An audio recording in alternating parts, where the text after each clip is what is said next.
Hello everyone, I welcome to study हमारे साथ। मैं हूं देवेंद्र सिंह। चलिए डिस्कस करते हैं यूजीसी के द्वारा पूछा गया जून 2020 में हिस्ट्री का क्वेश्चन पेपर। पूरा क्वेश्चन पेपर को हम एनालिसिस करेंगे और ये कंप्लीट क्वेश्चन पेपर है। यदि आपको इसका पीडीएफ चाहिए तो आपको केवल एक ही काम करना है, वीडियो को लाइक और शेयर करना है।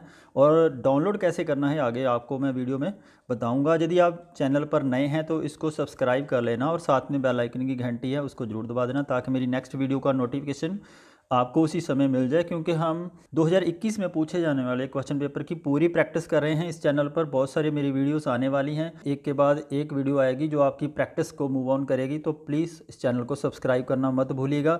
चलिए सीधा क्वेश्चन पेपर सॉल्व करते हैं। फर्स्ट क्वेश्चन है, राजद्रोह से संबंधित कुख्यात धारा 124A को एक्ट 27 के द्वारा भारतीय दंड संहिता में कब शामिल किया गया था।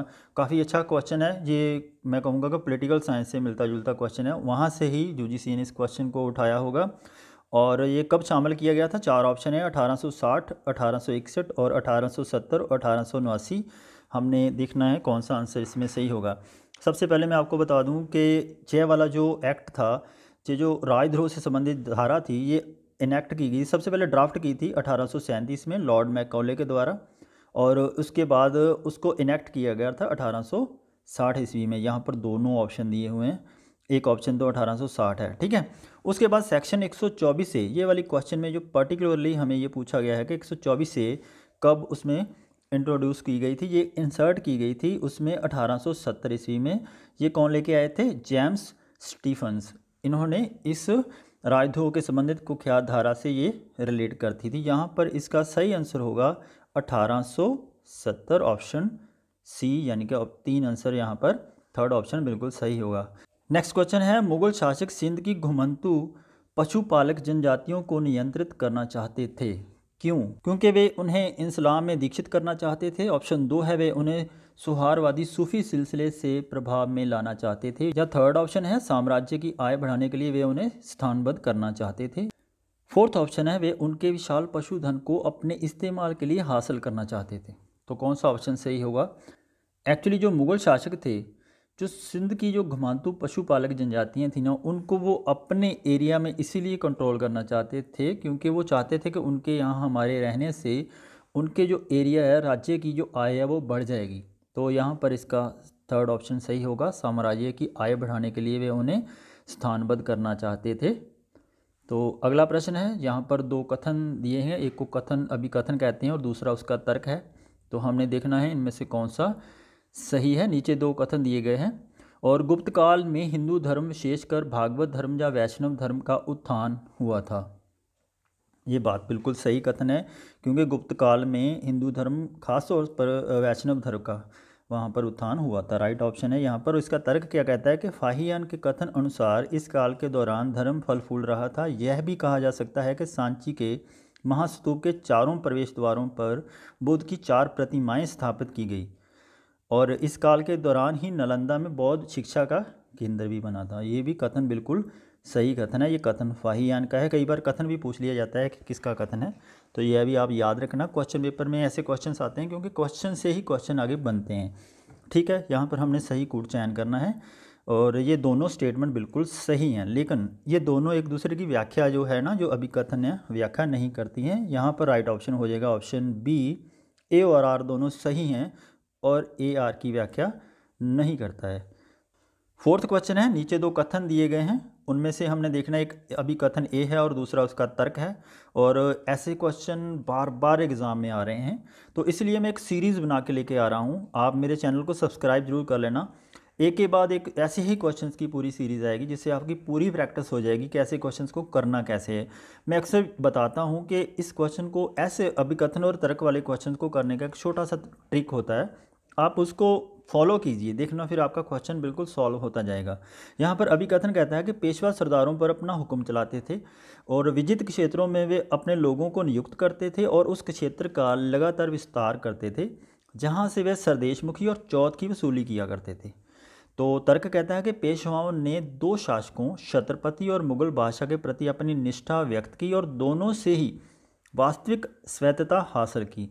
यहाँ पर ये दोनों ऑप्शंस हैं, बिल्कुल सही है। कथन ए और तर्क जो उसका है आर दोनों सही है। लेकिन इसको हम यदि हमें ये तो पता चल गया दोनों सही हैं, दोनों सही तो पता लग गया। अब ये देखना है कि एक एक दूसरे की व्याख्या भी करते हैं, तो उसके लिए मैं हमेशा कहता हूँ इन दोनों के बीच में बिकॉज लगाने के बाद आप इसको दोबारा से पढ़ना, फिर देखना आपको इसका मतलब समझ आना लग जाएगा। यदि ये पता चल जाए कि दोनों सही हैं तो आप इसके बीच में क्योंकि लगा लीजिए। फिर देखना, पेशवा सरदारों पर अपना हुक्म चलाते थे, विजित क्षेत्रों में वे अपने लोगों को नियुक्त करते थे और उस क्षेत्र का विस्तार करते थे जहाँ से वह स्वदेशमुखी और चौथ की वसूली किया करते थे, क्योंकि पेशवाओं ने दो शासकों छत्रपति और मुगल बादशाह के प्रति अपनी निष्ठा व्यक्त की और दोनों से ही वास्तविक स्वायत्तता हासिल की। यहाँ पर क्योंकि लगाने के बाद इसका मतलब बनता ही नहीं है कुछ भी, तो अर्थ तो स्पष्ट करता नहीं है ये वाला। तो इस प्रकार इसका राइट ऑप्शन होगा ऑप्शन 2, ए और आर दोनों सही है, ए आर की व्याख्या नहीं करता है। ठीक है, तो इस प्रकार आप ऐसे क्वेश्चंस को सॉल्व कर सकते हैं। ब्रुंसी का क्या अर्थ है? बहुत अच्छा क्वेश्चन है, बहुत इंपॉर्टेंट क्वेश्चन है ये क्वेश्चन। मुझे लगता है कि ये आईएएस में भी पूछा जा चुका है क्वेश्चन। ठीक है, ऐसे क्वेश्चन यूपीएससी भी पूछती है और ये क्वेश्चन बहुत अच्छा है। ब्रुंजी का अर्थ होता है असम के वंशावली रिकॉर्ड्स। यहाँ पर इसका सही आंसर है ऑप्शन 3, असम के वंशावली रिकॉर्ड्स। 6th क्वेश्चन है, मेरी सीमा क्षेत्र में 100 को भी पूरी तरह से मेरी आज्ञा के अधीन नहीं है। ये लाचारी किस सुल्तान ने दिखाई है? सुल्तान अलाउद्दीन खिलजी ये शिकायत किससे कर रहा है ये भी देखना हमें। तो ऑप्शन 1 है काजी मुगस्युद्दीन और ऑप्शन 2 है काजी फ़खरुद्दीन, या फिर तीसरा ऑप्शन है शरफ कैनी, या चौथा अलाउल मुल्क। तो यह वाली आप स्टेटमेंट याद कर लेना। जी अलाउद्दीन खिलजी ने कहा था काजी मुगस्युद्दीन को। यहाँ पर इसका सही आंसर है ऑप्शन 1। ठीक है, आगे बढ़ते हैं। 7th क्वेश्चन है, सूची 1 में और सूची 2 को हमने मिलाना है। एक सूची 1 में चित्रकला है और दूसरे में उसके अर्थ दे रखे हैं, हमने इनको मिलाना है। कैसे ये मिलते हैं? तो सबसे पहले खत किससे मिलेगा? आप यहाँ पर मिलाकर देखिए। खत मिलता है ऑप्शन ए। जो खत होता है वो हाशिया होता है, उसको हाशिया से मिलाया जाता है। और तरह होता है रेखांकन, रेखा चित्र और आरेख, यहाँ पर सीधा इसके साथ मिल जाएगा। और रंगमेजी, रंग मिश्रण, रंगाई, ये भी सीधा ही मिला हुआ है। और ऑप्शन डी, चौथे के साथ अलंकृत शीर्षक होते हैं उनको कहते हैं शमस। तो यहाँ पर इसका राइट ऑप्शन होगा ऑप्शन 4, राइट। 8वां क्वेश्चन है, यह भी बहुत अच्छा क्वेश्चन है। यूजीसी में खास तौर पर ऐसे क्वेश्चंस टफ करने के लिए बना देता है यूजीसी। तो एग्जामिनर का माइंड सेट कैसा है हमने उनको भी देखना है, उसी हिसाब से हम ऐसे क्वेश्चंस करेंगे। क्योंकि सबसे पहले क्या होता है कि कला के क्वेश्चन में ये पूछा गया कि कला के इतिहास के संदर्भ में हमने इनको कालक्रम में लगाना है कि सबसे पहले कौन सी चित्रकला आई थी और उसके बाद कौन सी चित्रकला आई थी। ये सारी की सारी चित्रकला हैं, और भुमरा, बहरूत और जग्गेपेट और तंजावुर। तो सबसे पहले जो आई थी वो आई थी बहरूत। ठीक है, सबसे 1 नंबर पर ये आएगी। उसके बाद आएगी जग्गेपेट, ये दूसरे नंबर पर, और उसके बाद आएगी भुमरा, ठीक है, तीसरे नंबर, और बाद में आएगा तंजावुर यहाँ पर चौथे नंबर पर। तो इस प्रकार इसका सही ऑप्शन बनेगा ऑप्शन 2, बी, सी, ए और डी।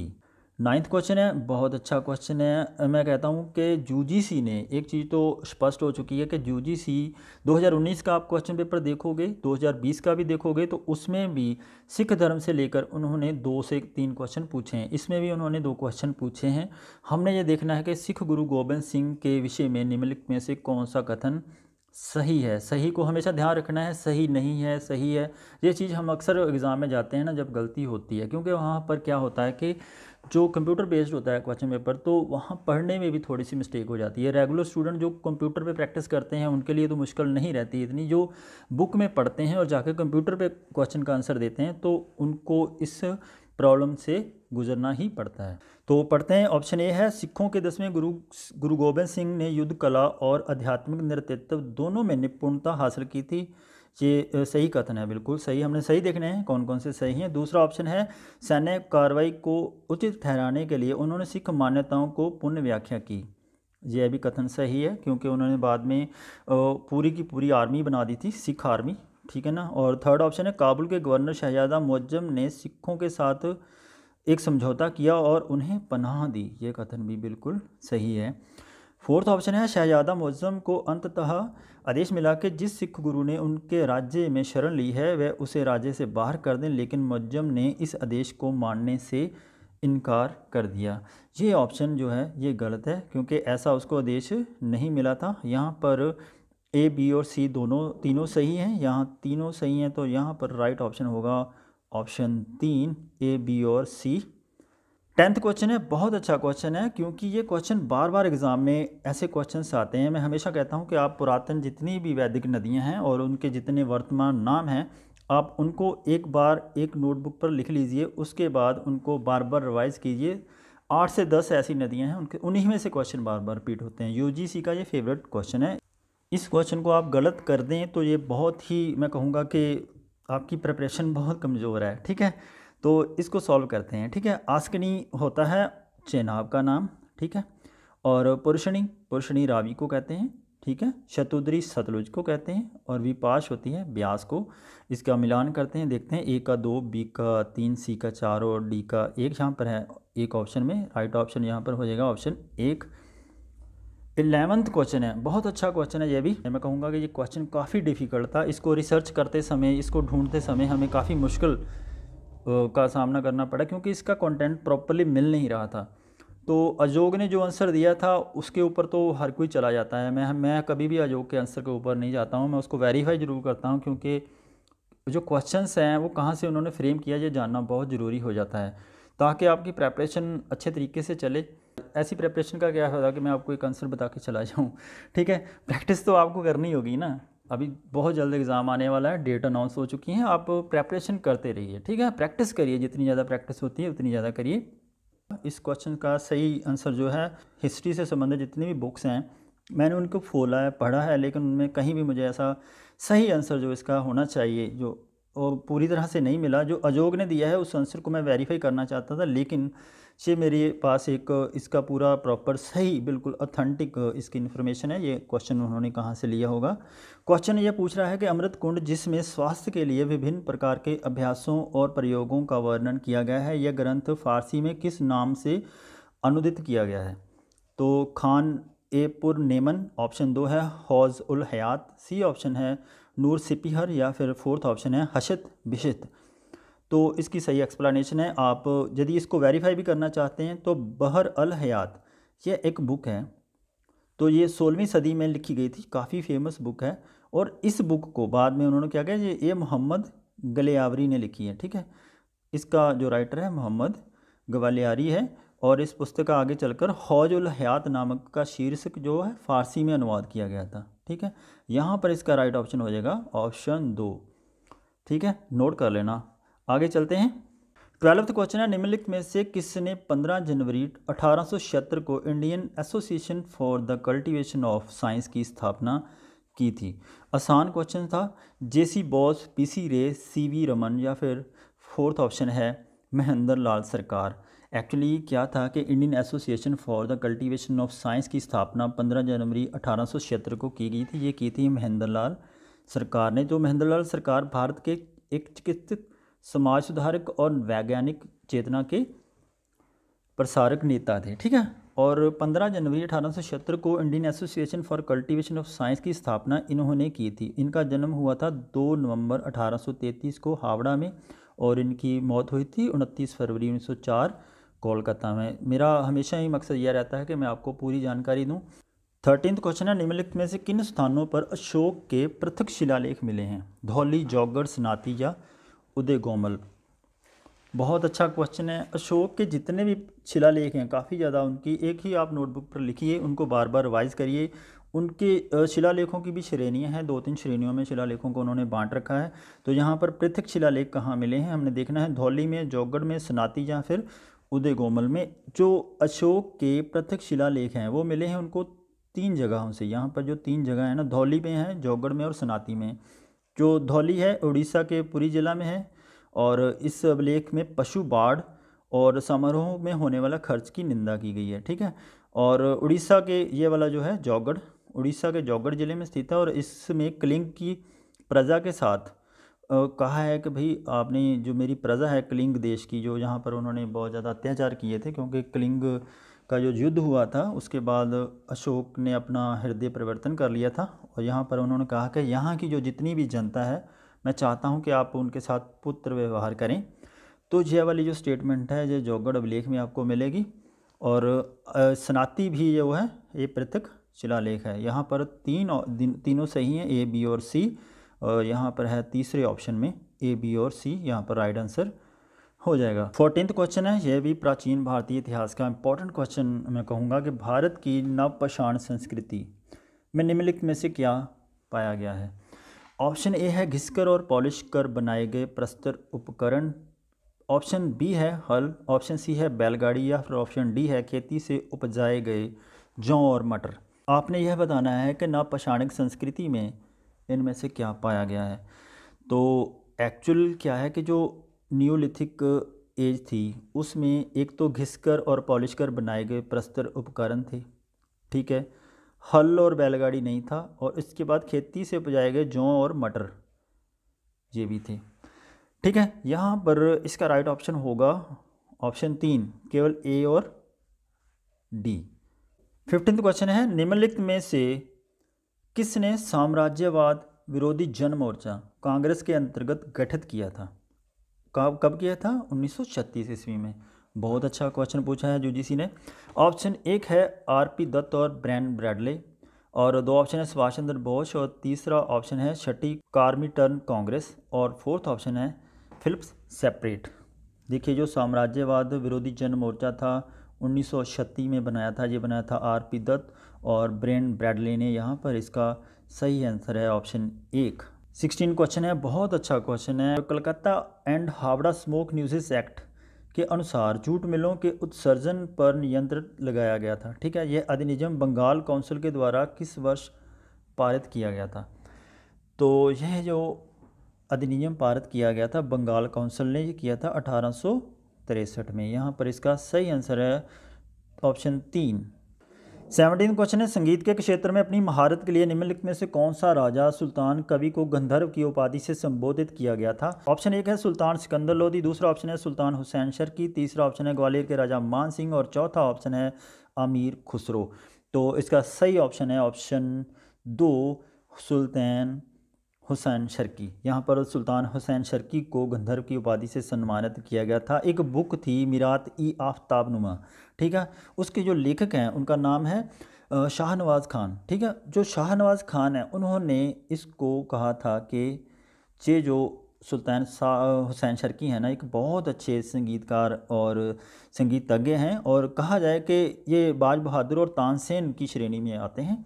तो इसका राइट ऑप्शन होगा ऑप्शन 2, सुल्तान हुसैन शर्की। 18th क्वेश्चन है, बहुत अच्छा क्वेश्चन है। ऑल इंडिया वुमेंस कॉन्फ्रेंस की स्थापना किस वर्ष हुई थी, ठीक है। 1927 में, 1929 में, 1931 में, या फिर 1933 में। अखिल भारतीय महिला सम्मेलन AIWC की स्थापना 1927 ईस्वी में मार्गरेट चचेरे भाइयों ने मद्रास में की थी, ठीक है। ये महिलाओं की शिक्षा और सामाजिक कल्याण के सुधार के लिए संगठित एक संगठन था, समर्पित था उनको, और देश का सबसे पुराने संगठनों में से एक माना जाता है ऑल इंडिया वुमेन कॉन्फ्रेंस को, ठीक है। यहाँ पर इसका राइट ऑप्शन है ऑप्शन 1। 19th क्वेश्चन है, निम्नलिखित में से किसने बंगाल के विभाजन का उद्देश्य इन शब्दों में व्यक्त किया है कि संयुक्त बंगाल एक शक्ति है, विभाजित बंगाल अलग अलग दिशाओं में जाएगा। ये स्टेटमेंट किसकी है देखना है। ऑप्शन 1 है लॉर्ड कर्जन, दूसरा ऑप्शन है लॉर्ड मॉर्ले, और तीसरा ऑप्शन है अलेक्जेंडर मैकेंजी, या फिर चौथा ऑप्शन है H रिजले। तो ये जो स्टेटमेंट है कि संयुक्त बंगाल एक शक्ति है और विभाजित बंगाल अलग अलग दिशाओं में जाएगा, ये स्टेटमेंट थी ऑप्शन 4 H रिजले की। आगे बढ़ते हैं। 20वां क्वेश्चन है, बहुत अच्छा क्वेश्चन है। 712 ईस्वी में जब अरबों ने सिंध पर आक्रमण किया तो वे अपने साथ कौन से हथियार लेकर आए थे। नाफ्ता, हवाई बाण, या फिर मंजनीक।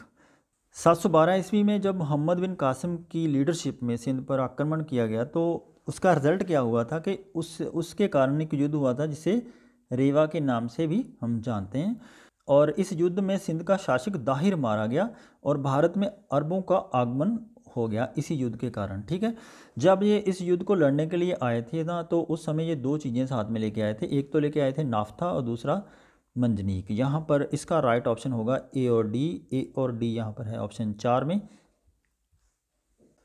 21वां क्वेश्चन है, भारतीय महापाषाण संस्कृति से निम्नलिखित में से क्या क्या संबंधित है। ऑप्शन ए है लोहे के औजार और उपकरण, और ये तो बिल्कुल संबंधित है, महापाषाण संस्कृति से संबंधित है लोहे के औजार और उपकरण। और दूसरा है घोड़े, ये भी सही है। और डी ऑप्शन है सक्रोफेंगी, ये भी संबंधित है। और डॉल्मेन, ये भी संबंधित है। यहाँ जो नहीं संबंधित है वो है जॉर्वे भांड, ये उनसे संबंधित नहीं है। तो इसका राइट ऑप्शन होगा ऑप्शन 3 ए बी डी और ई। यहाँ पर इसका है राइट आंसर ऑप्शन 3। 22वां क्वेश्चन है, सूची 1 को सूची 2 के साथ हमने मिलाना है। सूची 1 में महाजनपद हैं और सूची 2 में राजधानी है उनकी, इनको मिलाना है। ये क्वेश्चन बार बार एग्जाम में आता है। और जितने भी महाजनपद हैं, टोटल हैं 16 महाजनपद, आप इनको एक नोटबुक पर लिखिए और उसके बाद आप इनकी राजधानियों को उनके साथ सामने लिख करके उसको बार बार रिवाइज करिए। इनमें से बार बार क्वेश्चन आते हैं। आप 2008 से लेकर के जितने भी क्वेश्चन पेपर हैं उनको आप सॉल्व करके देखिए प्रीवियस ईयर के, उसमें से आपको हर क्वेश्चन पेपर में इससे संबंधित एक क्वेश्चन मिल जाएगा। ठीक है, महाजनपद और उनकी राजधानी से संबंधित क्वेश्चन अक्सर पूछे जाते हैं। यहाँ पर क्वेश्चन को हम मिला करके देखते हैं। अश्मक की राजधानी थी पोटन, ठीक है, यहाँ ए बिल्कुल 3 के साथ मिल जाएगा। और चेदी की राजधानी थी शुक्तिमती, और दक्षिण पंचाल की थी कौपिल्य, और सूरसेन की जो राजधानी है वो मथुरा। यहाँ पर इसका सही आंसर होगा ए का 3, बी का 4, सी का 1 और डी का 2। यहाँ पर है ऑप्शन 3 में राइट ऑप्शन है यहाँ पर ऑप्शन 3। 23rd क्वेश्चन है, निम्नलिखित में से शहजादा अमीर के पुस्तकालय में 16वीं सदी के उत्तरार्ध में मुगल शैली में शाहनामा की सचित्र प्रति तैयार कराई गई थी। ये किसने कराई थी, हमने ये देखना है। शहजादा मुराद ने, शहजादा खुर्रम ने, ख्वाजा अब्दुल माजिद आसिफ खान ने, या फिर अब्दुल रहीम खान खाना ने। तो ये वाली जो सचित्र प्रति तैयार कराई थी ये अब्दुल रहीम खान खाना के द्वारा तैयार कराई गई थी। यहाँ पर इसका सही आंसर है ऑप्शन 4। 24th क्वेश्चन है, सूची 1 को सूची 2 से मिलाना है। लिस्ट 1 और लिस्ट 2 में एक में पुरातात्विक स्थल हैं और दूसरे उसके प्रदेश है जहाँ से वो पुरातात्विक स्थल हमें मिले हैं, हमें इनको मिलाना है। ये क्वेश्चन भी अक्सर एग्जाम में ऐसे आते हैं, बार बार पूछे गए क्वेश्चन है, तो ऐसे क्वेश्चन को देखकर घबराना नहीं है। अच्छे क्वेश्चन है और आसान है। मैं कहूँगा कि यदि आप सच में हिस्ट्री की प्रिपरेशन कर रहे हैं तो ये क्वेश्चन आपके गलत नहीं होने चाहिए। इसका फ़ायदा ये है, यदि ऐसे क्वेश्चन आते हैं आपके पास, यदि एक भी आप क्वेश्चन के ऑप्शंस को आप जानते हैं तो आप नीचे इसमें यदि ढूंढेंगे, इसके कूट में जाकर के ढूंढेंगे तो आपके क्वेश्चन सॉल्व आसानी से हो जाते हैं। तो जॉर्वे जो संस्कृति है, ये जॉर्वे जो पूरा स्थल है, ये कहाँ पर मिला है हमें, ये है जॉर्वे जो है महाराष्ट्र में ये स्थल मिलता है। ठीक है, और कायथा जो है ये मध्य प्रदेश में मिला था। ठीक है, और जियाना जो एक राजस्थान में पुरातात्विक स्थल है। ठीक है, तो रोजदी बहुत इंपॉर्टेंट है, बार बार एग्जाम में पूछा गया है, ये गुजरात की साइट है। तो इसको हम मिलाते हैं, ए का 2, बी का 3, सी का 4 और डी का 1। यहाँ पर है ऑप्शन 1 में इसका एक सही आंसर होगा। 25वां क्वेश्चन है, फ्रांसीसियों ने अपने भारतीय क्षेत्रों को अंततः भारत को कब सौंपा था। ठीक है, 1947 में तो भारत आज़ाद हो गया था, लेकिन उसके बाद भी फ्रांसीसी भारत में रहे थे। तो भारत से काफ़ी देर बाद वो गए थे, लगभग 1961 में वो भारत को छोड़कर चले गए थे। ठीक है, तो यहाँ पर ये हमें क्वेश्चन में पूछा गया है कि भारतीय क्षेत्र को कब उन्होंने भारत को सौंपा था। तो यहाँ पर इसका सही आंसर है ऑप्शन 3, 1954 में उन्होंने जो भारतीय क्षेत्र था उसको भारतीयों को सौंप दिया था। 26 क्वेश्चन है, बहुत अच्छा क्वेश्चन है ये भी। निम्नलिखित में से किसने गुप्त संवत के प्रारंभ के निर्धारण के संबंध में महत्वपूर्ण सूचना दी थी। तो हमने ये बताना है कि गुप्त संवत के बारे में सबसे पहले जो सूचना है वो इनमें से किसने दी थी, फाहियान ने, ह्वेनसांग ने, अल मसूदी ने, या फिर अल बरूनी ने। तो गुप्त संवत के संबंध में जो शुरू में जो स्टार्टिंग में जो सूचना दी थी वो थी अल बरूनी ने। यहाँ पर है राइट ऑप्शन ऑप्शन 4। 27वां क्वेश्चन है, निम्नलिखित में से कौन 23 मार्च 1940 को मुस्लिम लीग द्वारा स्वीकृत लाहौर प्रस्ताव से नहीं जुड़ा था। तो ऑप्शन ए है खिजर हयात खान, ऑप्शन दूसरा है सिकंदर हयात खान, थर्ड ऑप्शन है फजलुल हक, या फिर चौथा ऑप्शन है खलीकुज्जमा।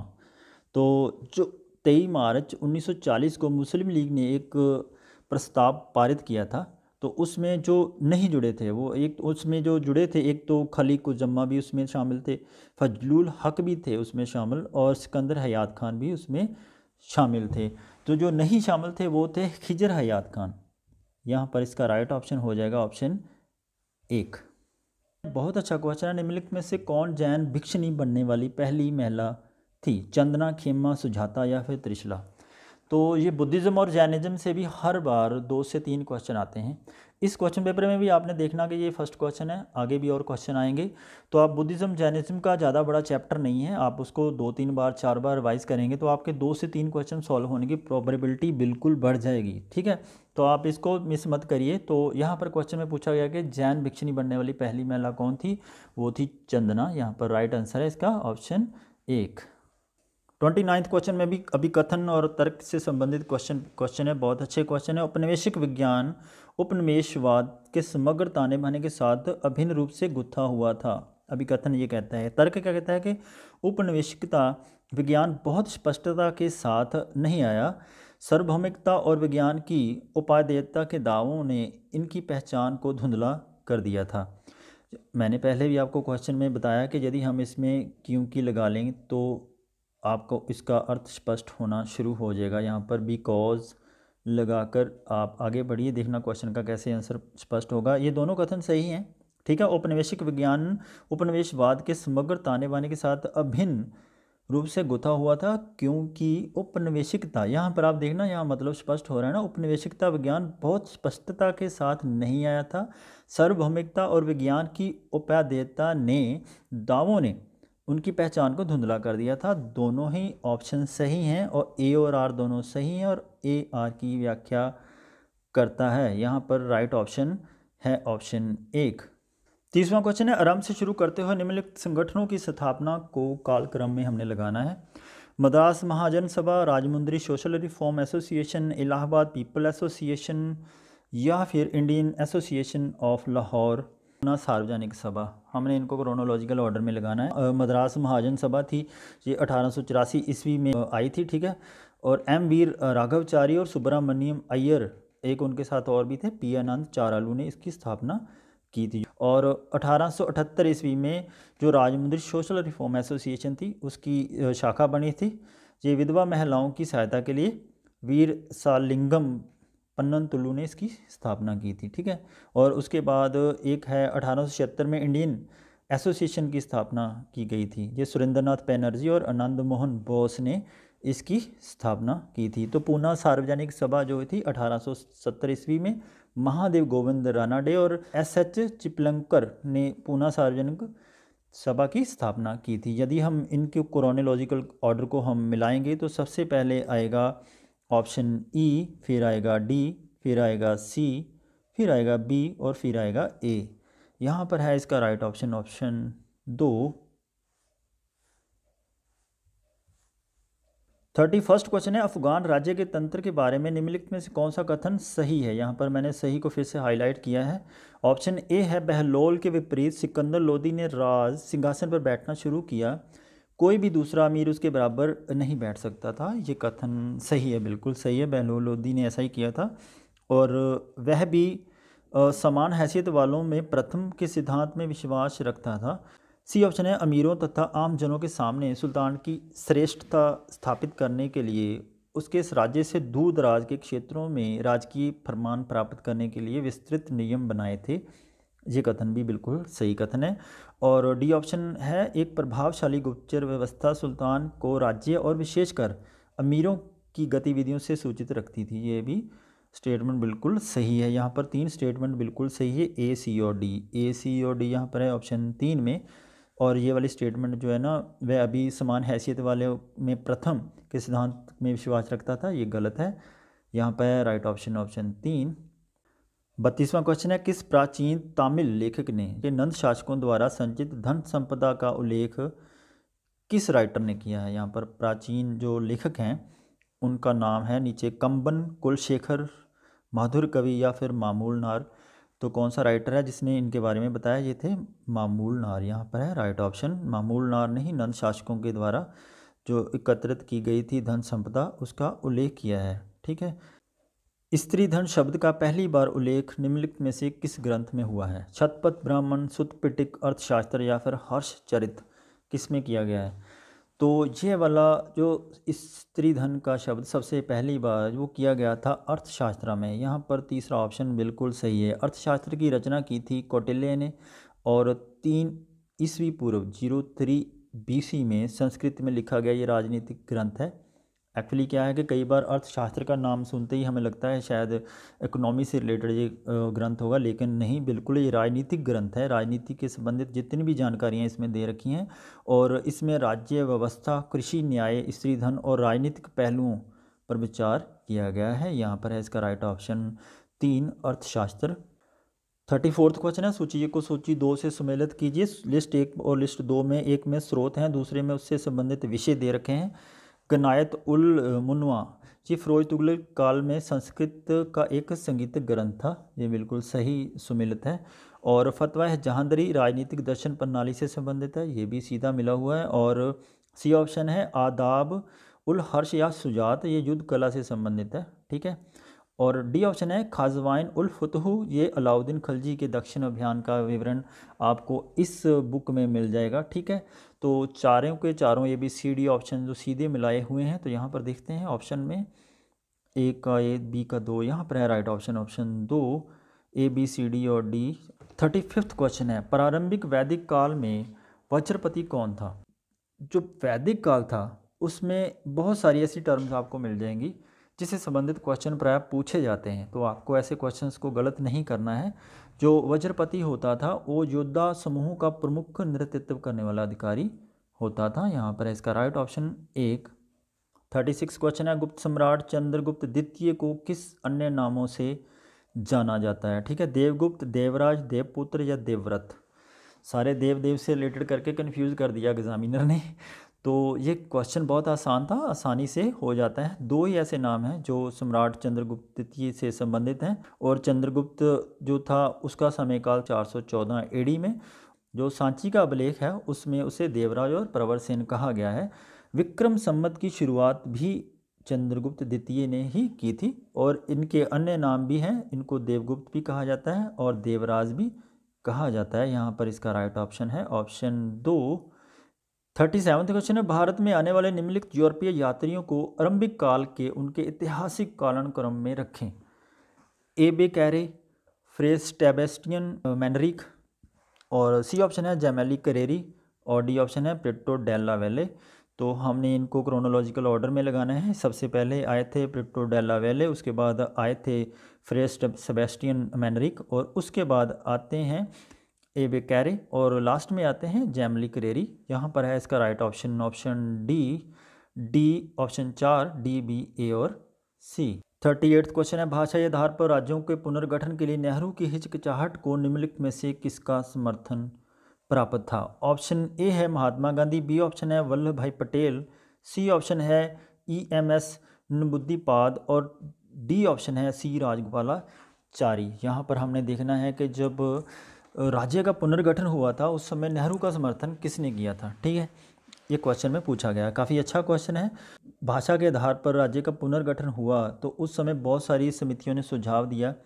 उसके बाद राज्य पुनर्गठन को लेकर के काफ़ी ज़्यादा आंदोलन हुए और मद्रास की एक प्रेसिडेंसी को अलग बनाना और जो आंध्र प्रदेश था उसको अलग बनाने की बहुत ज़्यादा जोर पकड़ लिया था उस समय। तो अक्टूबर 1952 में पोट्टी श्री मालू नाम के एक व्यक्ति था, उनकी जब अनशन पर बैठे बैठे मृत्यु हो गई, उसके बाद आंदोलन है उसने और भी जोर पकड़ लिया, ठीक है। और 1953 में आंध्र प्रदेश को अलग बना दिया गया, ठीक है। जब आंध्र प्रदेश को अलग बना दिया तो उसके बाद जो राज्य पुनर्गठन आयोग है ना उसकी और भी मांग बढ़ने लगी। तो 1956 में दोबारा से राज्यों का पुनर्गठन किया गया। तो 1956 में ये वाला जो राज्य पुनर्गठन अधिनियम है भारत में पारित हो गया, जिसमें 14 राज्य और 6 केंद्र शासित प्रदेशों का गठन हो गया, ठीक है। इसमें जो उनका समर्थन किया था यहाँ पर थोड़ा मिसप्रिंट है, गलत है, महात्मा गांधी नहीं है, यहाँ पर वल्लभ भाई पटेल और सी राजगोपालाचारी, ये 2 इंसान थे जिन्होंने नेहरू जी का समर्थन किया था। यहाँ पर इसका राइट ऑप्शन होगा ऑप्शन 4, बी और डी। 39वां क्वेश्चन है, बहुत आसान क्वेश्चन है, अच्छा क्वेश्चन है, एग्जामिनर ने बहुत ध्यान से बनाया इसको। आर्यभट्ट ने निम्नलिखित में से कौन सी खोज नहीं की थी? यहाँ पर नहीं के ऊपर जरूर ध्यान रखिएगा। पृथ्वी गोल है, ये तो आर्यभट्ट ने बताया था, ठीक है। और पृथ्वी अपने अक्ष के पर घूमती है, ये भी उन्होंने ही बताया था। और पृथ्वी की छाया चंद्रमा पर पड़ने पर ग्रहण लगते हैं, ये भी कॉन्सेप्ट आर्यभट्ट के द्वारा दिया गया था। यहाँ पर है राइट ऑप्शन, ऑप्शन 3, पृथ्वी सूर्य के चारों ओर चक्कर लगाती है, ये खोज आर्यभट्ट की नहीं है। आगे बढ़ते हैं। बहुत अच्छा क्वेश्चन है और ये मध्यकालीन भारत से पूछा गया बहुत इंपॉर्टेंट क्वेश्चन है। आपको थोड़े थोड़े इन राजाओं के बारे में अच्छे तरीके से पढ़ना होगा। पढ़ते हैं, एमए करने वाले तो सब पढ़ के ही जाते हैं, लेकिन क्या होता है कि एग्ज़ाम में जाते समय कुछ नहीं याद रहता, तो इसलिए आप प्रैक्टिस करिए। मैं हमेशा कहता हूँ कि प्रैक्टिस जितनी ज़्यादा आप करोगे उतना आसानी से आप ऐसे क्वेश्चंस को सॉल्व कर सकते हैं। आपको यदि इस पर्टिकुलर क्वेश्चन पेपर का पीडीएफ चाहिए तो पीडीएफ के लिए आपको जाना होगा मेरे टेलीग्राम पे। आपको टेलीग्राम पर जाकर के सर्च करना है @दविंदर सर, और वहाँ पर आपने ज्वाइन करना है स्टडी हमारे साथ चैनल को।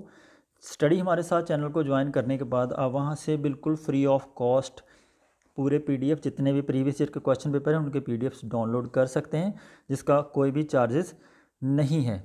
देखते हैं इस क्वेश्चन में क्या पूछा गया है। सुल्तान खुद कृषि में गहरी दिलचस्पी लेता था, उसने अनाज पर जाकात आयात कर जिसे कहते थे उसे ख़त्म कर दिया और पैमाइश का एक मानक लागू कर दिया जो मुग़ल काल तक प्रचलित रहा। वह सुल्तान कौन था? वो थे सिकंदर लोदी। यहाँ पर है इसका राइट ऑप्शन, ऑप्शन 4। आसान क्वेश्चन था। 41वां क्वेश्चन है, निम्न में से प्रेम मार्गी निर्गुण भक्ति संत नहीं थे। नहीं के ऊपर फिर से मैंने फोकस किया, आप ध्यान रखना क्वेश्चन में यहीं से गलती हो जाती है, तो यूजीसी बार बार ऐसे क्वेश्चंस घुमा के पूछता है। ऑप्शन 1 है मुल्ला दाऊद, दूसरा ऑप्शन है कुतबन, तीसरा मंजान और चौथा है मलूक दास। जो प्रेम मार्गी निर्गुण भक्ति संत थे वो थे, एक तो थे मुल्ला दाऊद, कुंबन और मंजान। जो मलूक दास थे ये प्रेम मार्गी संत नहीं थे। यहाँ पर इसका सही आंसर है ऑप्शन 4 मलूक दास। 42वां क्वेश्चन है, सूची 1 को सूची 2 के साथ हमने मिलाना है। लिस्ट 1 और 2 में समाचार पत्र उनके द्वारा संपादन किसने किया था उसका ये हमने बताना है। ये फ्री हिंदुस्तान लिखा था तारकनाथ दत्त के द्वारा, ठीक है। ऑप्शन ए यहाँ पर मिल जाएगा इसके साथ। और इंडियन सोशियोलॉजिस्ट ये लिखा था श्यामा जी कृष्ण वर्मा ने, ठीक है। और जो न्यू इंडिया और कॉमनवेल्थ थी ये एनी बेसेंट की रचना है, ठीक है। और उसके बाद बॉम्बे कार्निकल ये थी बीजी हैनिमन इसके द्वारा लिखा हुआ था। तो यहाँ पर इसका हम ऑप्शंस को यदि मिलाएंगे तो विकल्प में जो सही आंसर होना चाहिए वो है ऑप्शन 3। 43वां क्वेश्चन है, निम्नलिखित में से कौन सा आर्य समाज का आदर्श नहीं था? तो नहीं फिर से मैंने हाईलाइट किया हुआ है, तो यहाँ पर हमने बताना कि आर्य समाज का कौन सा आदर्श इनमें से नहीं है। शास्त्रीय वर्ग के प्रति धार्मिक विश्वास ये उनका आदर्श नहीं था। यहाँ पर है इसका राइट ऑप्शन, ऑप्शन 1। तो ईश्वर के प्रेतत्व और मनुष्यों के भातत्व भाव में विश्वास बिल्कुल आर्य समाज वाले करते हैं। और शुद्धि आंदोलन और लिंगों के बीच समानता ये भी आर्य समाज वालों का आदर्श है। तो जो आदर्श उनका नहीं है वो है ऑप्शन 1। यहाँ पर दाग प्रथा के संबंध में हमने देखना है कौन सा कथन सही है। 4 ऑप्शंस हैं। अब्दुल हमीद लाहौरी लिखता है कि साम्राज्य का यह नियम था कि जिन मनसबदारों के पास हिंदुस्तान के किसी भी प्रांत में यदि जागीरें थी वे साम्राज्य में कहीं भी नियुक्त हो सकते हैं और उन्हें अपने सवार ओहदे के 1/3 के बराबर घोड़सवारों की पहचान के लिए लाना होता था। और ये ऑप्शन कथन जो है ये गलत है, ये सही नहीं है। यदि वे बल्ख और बदख्शां में नियुक्त होते थे तो उन्हें सवार ओहदे के 5वें हिस्से के बराबर लाना होता था, ये कथन सही है। और बल्ख और बदख्शां से संबंधित यह नियम बाद में पूरे काबुल प्रांत में नियुक्त सभी मनसबदारों पर लगाए जाने लगे, ये भी कथन बिल्कुल सही है। दाग प्रथा के बारे में आप यदि पढ़ेंगे तो ये आपको स्टेटमेंट सारी सही मिलेंगी। और औरंगजेब काल के उत्ताद में लिखे गए खुलसत उस सियाक ये लिखा गया था औरंगजेब के टाइम में, बहुत इम्पोर्टेंट ये वाला ग्रंथ है। और इनमें नियमों की पुष्टि की है, ये भी सही है। जो दाग और प्रथा का जो नियम है इसमें दिया गया है, कई बार एग्जाम में पूछा जा चुका है और बार बार पूछा जा सकता है। मैं हमेशा कहता हूँ कि प्रीवियस ईयर के क्वेश्चन पेपर को आप इस प्रकार पढ़िए कि उन्हीं से क्वेश्चन जो बने तो आप उनको गलत ना कर सकें। तो यदि ये पूछ लिया जाए कि ये किस काल से संबंधित है, एक तो आंसर यहाँ बनेगा औरंगजेब काल से संबंधित है, और दूसरा जो दाग और प्रथा के बारे में किस में दिया हुआ है वो ये भी है, तो खुलसित उस स्याक में इससे संबंधित जानकारी दे रखी है। तो यहाँ पर इसका राइट ऑप्शन हो जाएगा ऑप्शन 4, बी, सी और डी। 45वां क्वेश्चन है, 1914 तक भारतीय पैदल सेना के 3/4 सिपाही निम्नलिखित में से किस क्षेत्र से आते थे? बंगाल, बिहार और अवध, मद्रास, बॉम्बे और बंगाल, पंजाब, नेपाल और उत्तर पश्चिमी सीमांत प्रांत, और पंजाब, सिंध और राजपूताना से। देखिए ये शुरू से रहा है, ये तो कॉमन लॉजिक से भी क्वेश्चन आप कर सकते हैं, क्योंकि जब अंग्रेज़ों का समय काल चल रहा था उस समय सिख रेजिमेंट बन गई थी, तो बहुत ज़्यादा सिख रेजिमेंट में तो पंजाब के लोग आएंगे। यहाँ पर इन दोनों को तो हम काट देंगे पहले, यहाँ पर दोनों ऑप्शंस बाकी रह जाते हैं, ठीक है। तो पंजाब और नेपाल के लोग हैं, क्योंकि नेपाल से भी एक आर्मी की हमारी बहुत टुकड़ी फेमस है, तो जिसे हम गोरखा रेजिमेंट कहते हैं, वो भी उसमें सम्मिलित है। यहाँ पर इसमें नेपाल नहीं है, तो यहाँ पर राइट ऑप्शन हो जाएगा ऑप्शन 3, पंजाब, नेपाल और उत्तर पश्चिमी सीमांत प्रांत से पैदल सेना को जो मैक्सिमम जो सेनानी थे वो यहाँ से भर्ती होते थे। यहाँ पर है इसका राइट ऑप्शन ऑप्शन 3। निम्नलिखित में से कौन आज़ाद हिंद फौज के सदस्यों के खिलाफ चल रहे मुकदमे में बचाव पक्ष का नेतृत्व कर रहा था? किसने लीड किया था? जो उनको डिफेंड करने वाले थे वकील भूला भाई देसाई, जवाहरलाल नेहरू, महात्मा गांधी या फिर सरदार पटेल। तो एक्चुअली क्या हुआ था कि जब आज़ाद हिंद फौज के खिलाफ जब मुकदमा शुरू हुआ तो उसकी पैरवाई करने के लिए जो डिफेंस टीम तैयार की गई थी ना, वो उनको लीड किया था तेज बहादुर सप्रू ने। तो यदि यहाँ ऑप्शन में तेज बहादुर सप्रू जी होते तो ये क्वेश्चन काफ़ी डिफ़िकल्ट हो जाता, ठीक है। तो मैं कहता हूँ कि एग्जामिनर ने यहाँ पर उसको स्किप करके बहुत आसान कर दिया इस क्वेश्चन को। उस समय के वकील थे, उसमें आते थे भूला भाई देसाई, सर दिलीप सिंह, आसफ अली, पंडित जवाहरलाल नेहरू, तो और बख्शी सर टेकचंद, कैलाश नाथ कटायू, जुगल किशोर खन्ना, सुल्तान यार और राय बहादुर, और बहुत सारे और भी वकील उसमें शामिल थे, जो सभी आज़ाद हिंद फौज के जो सदस्य थे उनके मुकदमे को पैरवाई कर रहे थे उस समय, ठीक है। तो क्या हुआ था कि जो उस समय तेज बहादुर सप्रू जी थे वो काफ़ी ज़्यादा बिजी थे। उसके बिज़ी होने के कारण, यदि वो बिज़ी ना होते तो लीड करने वाले होते तेज बहादुर सप्रू जी, और उस समय बिज़ी होने के कारण उन्होंने जो उनको लीड कर रहे थे, उनके मुकदमे की जो पैरवाई करने वाले थे आज़ाद हिंद फौज के सदस्यों की, वो लीडिंग की थी उस समय भूला भाई देसाई जी ने। यहाँ पर इसका सही आंसर है ऑप्शन 1, भूला भाई देसाई। 47वां क्वेश्चन है, सूची 1 को सूची 2 से हमने मिलाना है। रविंद्रनाथ टैगोर, रविंद्रनाथ, नंदलाल बोस और जैमिनी रॉय, इनकी जो चित्रकला शैली है हमने उनको मिलाना है। ये बहुत ही मैं कहूँगा कि थोड़ा डिफ़िकल्ट क्वेश्चन था, क्योंकि सभी की चित्रकला शैलियों को हम याद नहीं रख सकते, लेकिन इनमें से यदि हमें किसी एक के बारे में भी पता हो तो आंसर सही हो जाता है। रविंद्रनाथ टैगोर जो थे वो सामान्य वस्तुओं और घटनाओं, उनकी कल्पना उस पर जादू चलाती थी। उनका राइट ऑप्शन हो जाएगा 1 का 2 के साथ मिल जाएगा। और उसके बाद आते हैं रविंद्रनाथ टैगोर। तो रविंद्रनाथ टैगोर जो थे ना वो भोलेपन के ऊपर बनाते थे, और उनकी यहाँ पर ऑप्शन 4 के साथ मिल जाएगा। तो नंदलाल बोस की जो चित्रकला थी वो थी विश्व परंपराओं के विविध पक्षों को सीखकर अपनी चित्रकारी में उसका सम्मिश्रण करना, ठीक है। तो यहाँ पर है सी ऑप्शन, यहाँ 1 के साथ मिल जाएगा। जैमिनी रॉय की एक व्यक्तिगत शैली थी, तो यहाँ पर है इसका राइट ऑप्शन ऑप्शन यहाँ पर डी। तो यहाँ मिला के देखते हैं, 1 का 2, बी का 4, सी का 1 और डी का 3। यहाँ पर है राइट ऑप्शन ऑप्शन 4।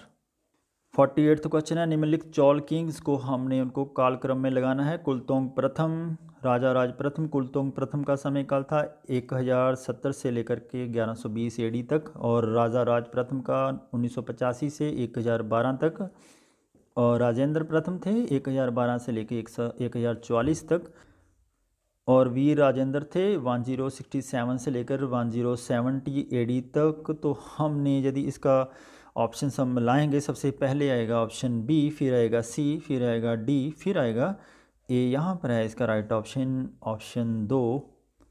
49वां क्वेश्चन है, अल ब्रूनी और भारत के बारे में दिए गए उसके विवरण के संबंध में निम्नलिखित में से कौन सा कथन सही है? यहाँ पर सही को मैंने फिर से हाईलाइट किया है, और आपने बताना है कि कौन सा कथन यहाँ पर सही है।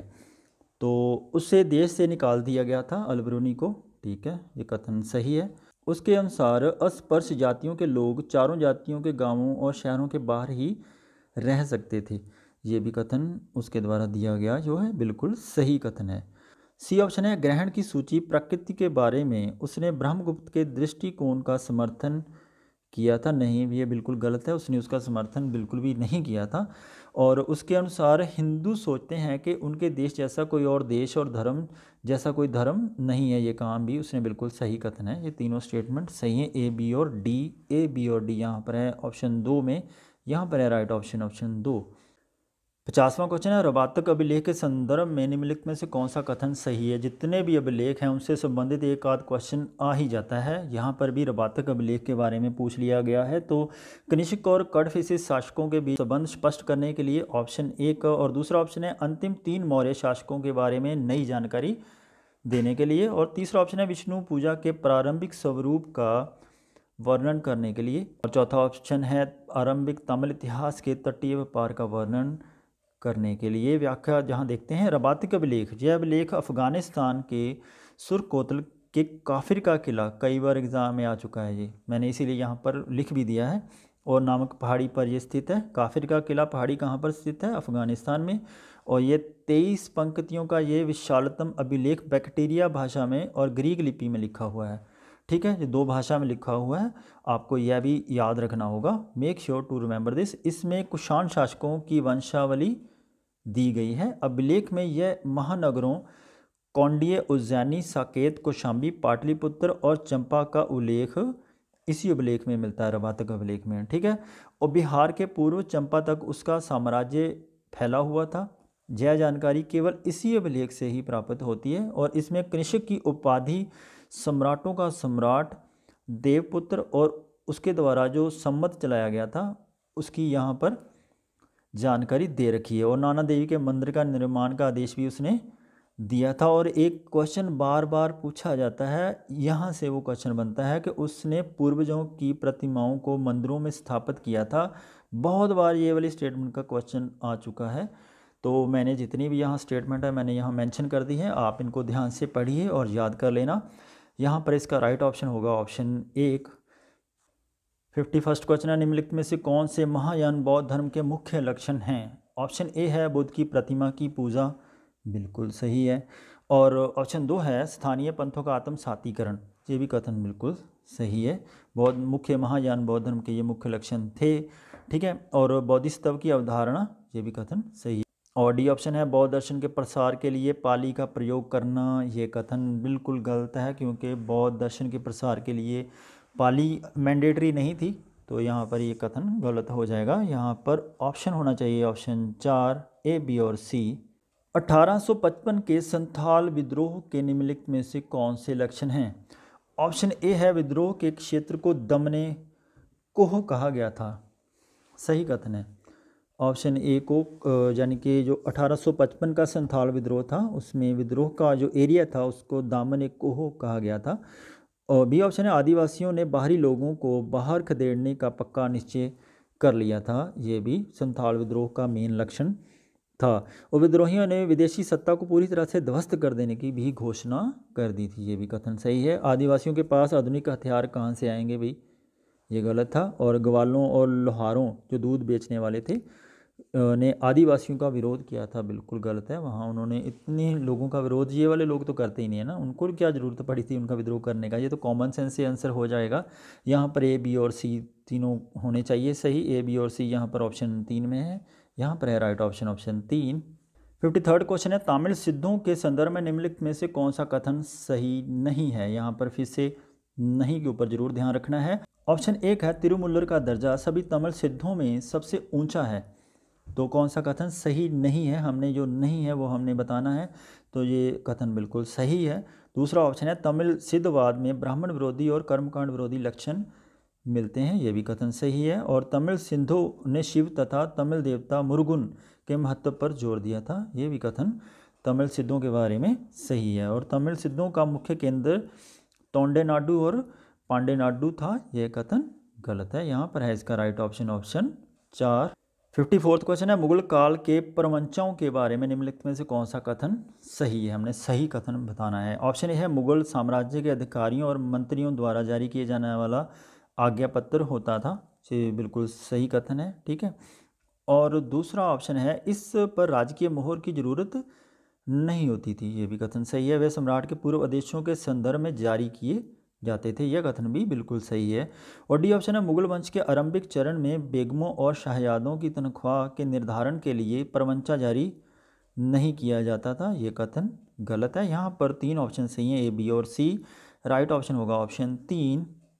55th क्वेश्चन है भारत के अंग्रेज विद्वानों के आरंभिक पूर्वदर्शिता ओरिएंटलिज्म के संबंध में निम्नलिखित में से कौन सा कथन सही है। फिर से हमने यहाँ पर सही कथन बताना है। ऑप्शन ए है संस्कृत, ग्रीक और लैटिन के बीच भाषाई संबंध स्थापित कर विलियम जोन्स ने भारत को क्लासिकीय पश्चिम के समान प्राचीनता से विभूषित किया, ये कथन सही कथन है। ऑप्शन बी है आरंभिक पूर्वदर्शीय परंपरा का मूल सिद्धांत था कि विजित जनता को ब्रिटेन की विविध परंपराओं में शामिल किया जाएगा, ये कथन गलत है। और भारतीय रीति रिवाजों और कानूनों के संबंध में आरंभिक पूर्वदर्शीय अध्ययनों का उद्देश्य भारतीय समाज की बर्बर स्थिति का दर्शाना था, ये कथन भी गलत है।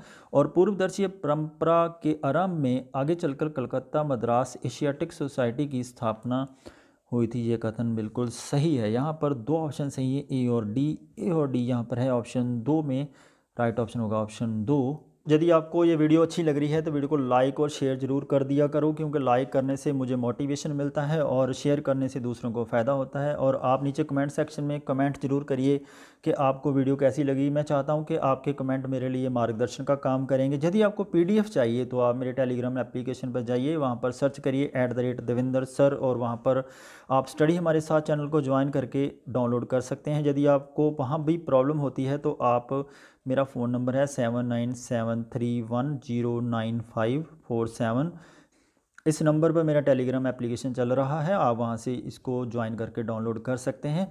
तो इस क्वेश्चन का आंसर देखते हैं क्या है। 56 क्वेश्चन है पूर्व ग्रह और वस्तुनिष्ठा के संबंध में निम्नलिखित में से कौन सा कथन सही है। फिर से सही कथन हमने बताना है, ध्यान से क्वेश्चन को पढ़ेंगे। इतिहास लेखन के वस्तुनिष्ठ व्याख्याएं हैं जो परिशुद्धि, व्यापकता, संगीत और खुलेपन तार्किक कसौटी पर खरी उतरती हो, ये कथन यदि हम देखें तो ये बिल्कुल सही है। पूर्व ग्रह और वस्तुनिष्ठा के संबंध में ये कथन बिल्कुल सही है। यदि ऐतिहासिक घटना दुर्घटनावश गलती से असावधानी से के कारण होती है तो इसे पूर्व ग्रह नहीं मात्र गलत कहा जा सकता है, ये कथन भी सही है।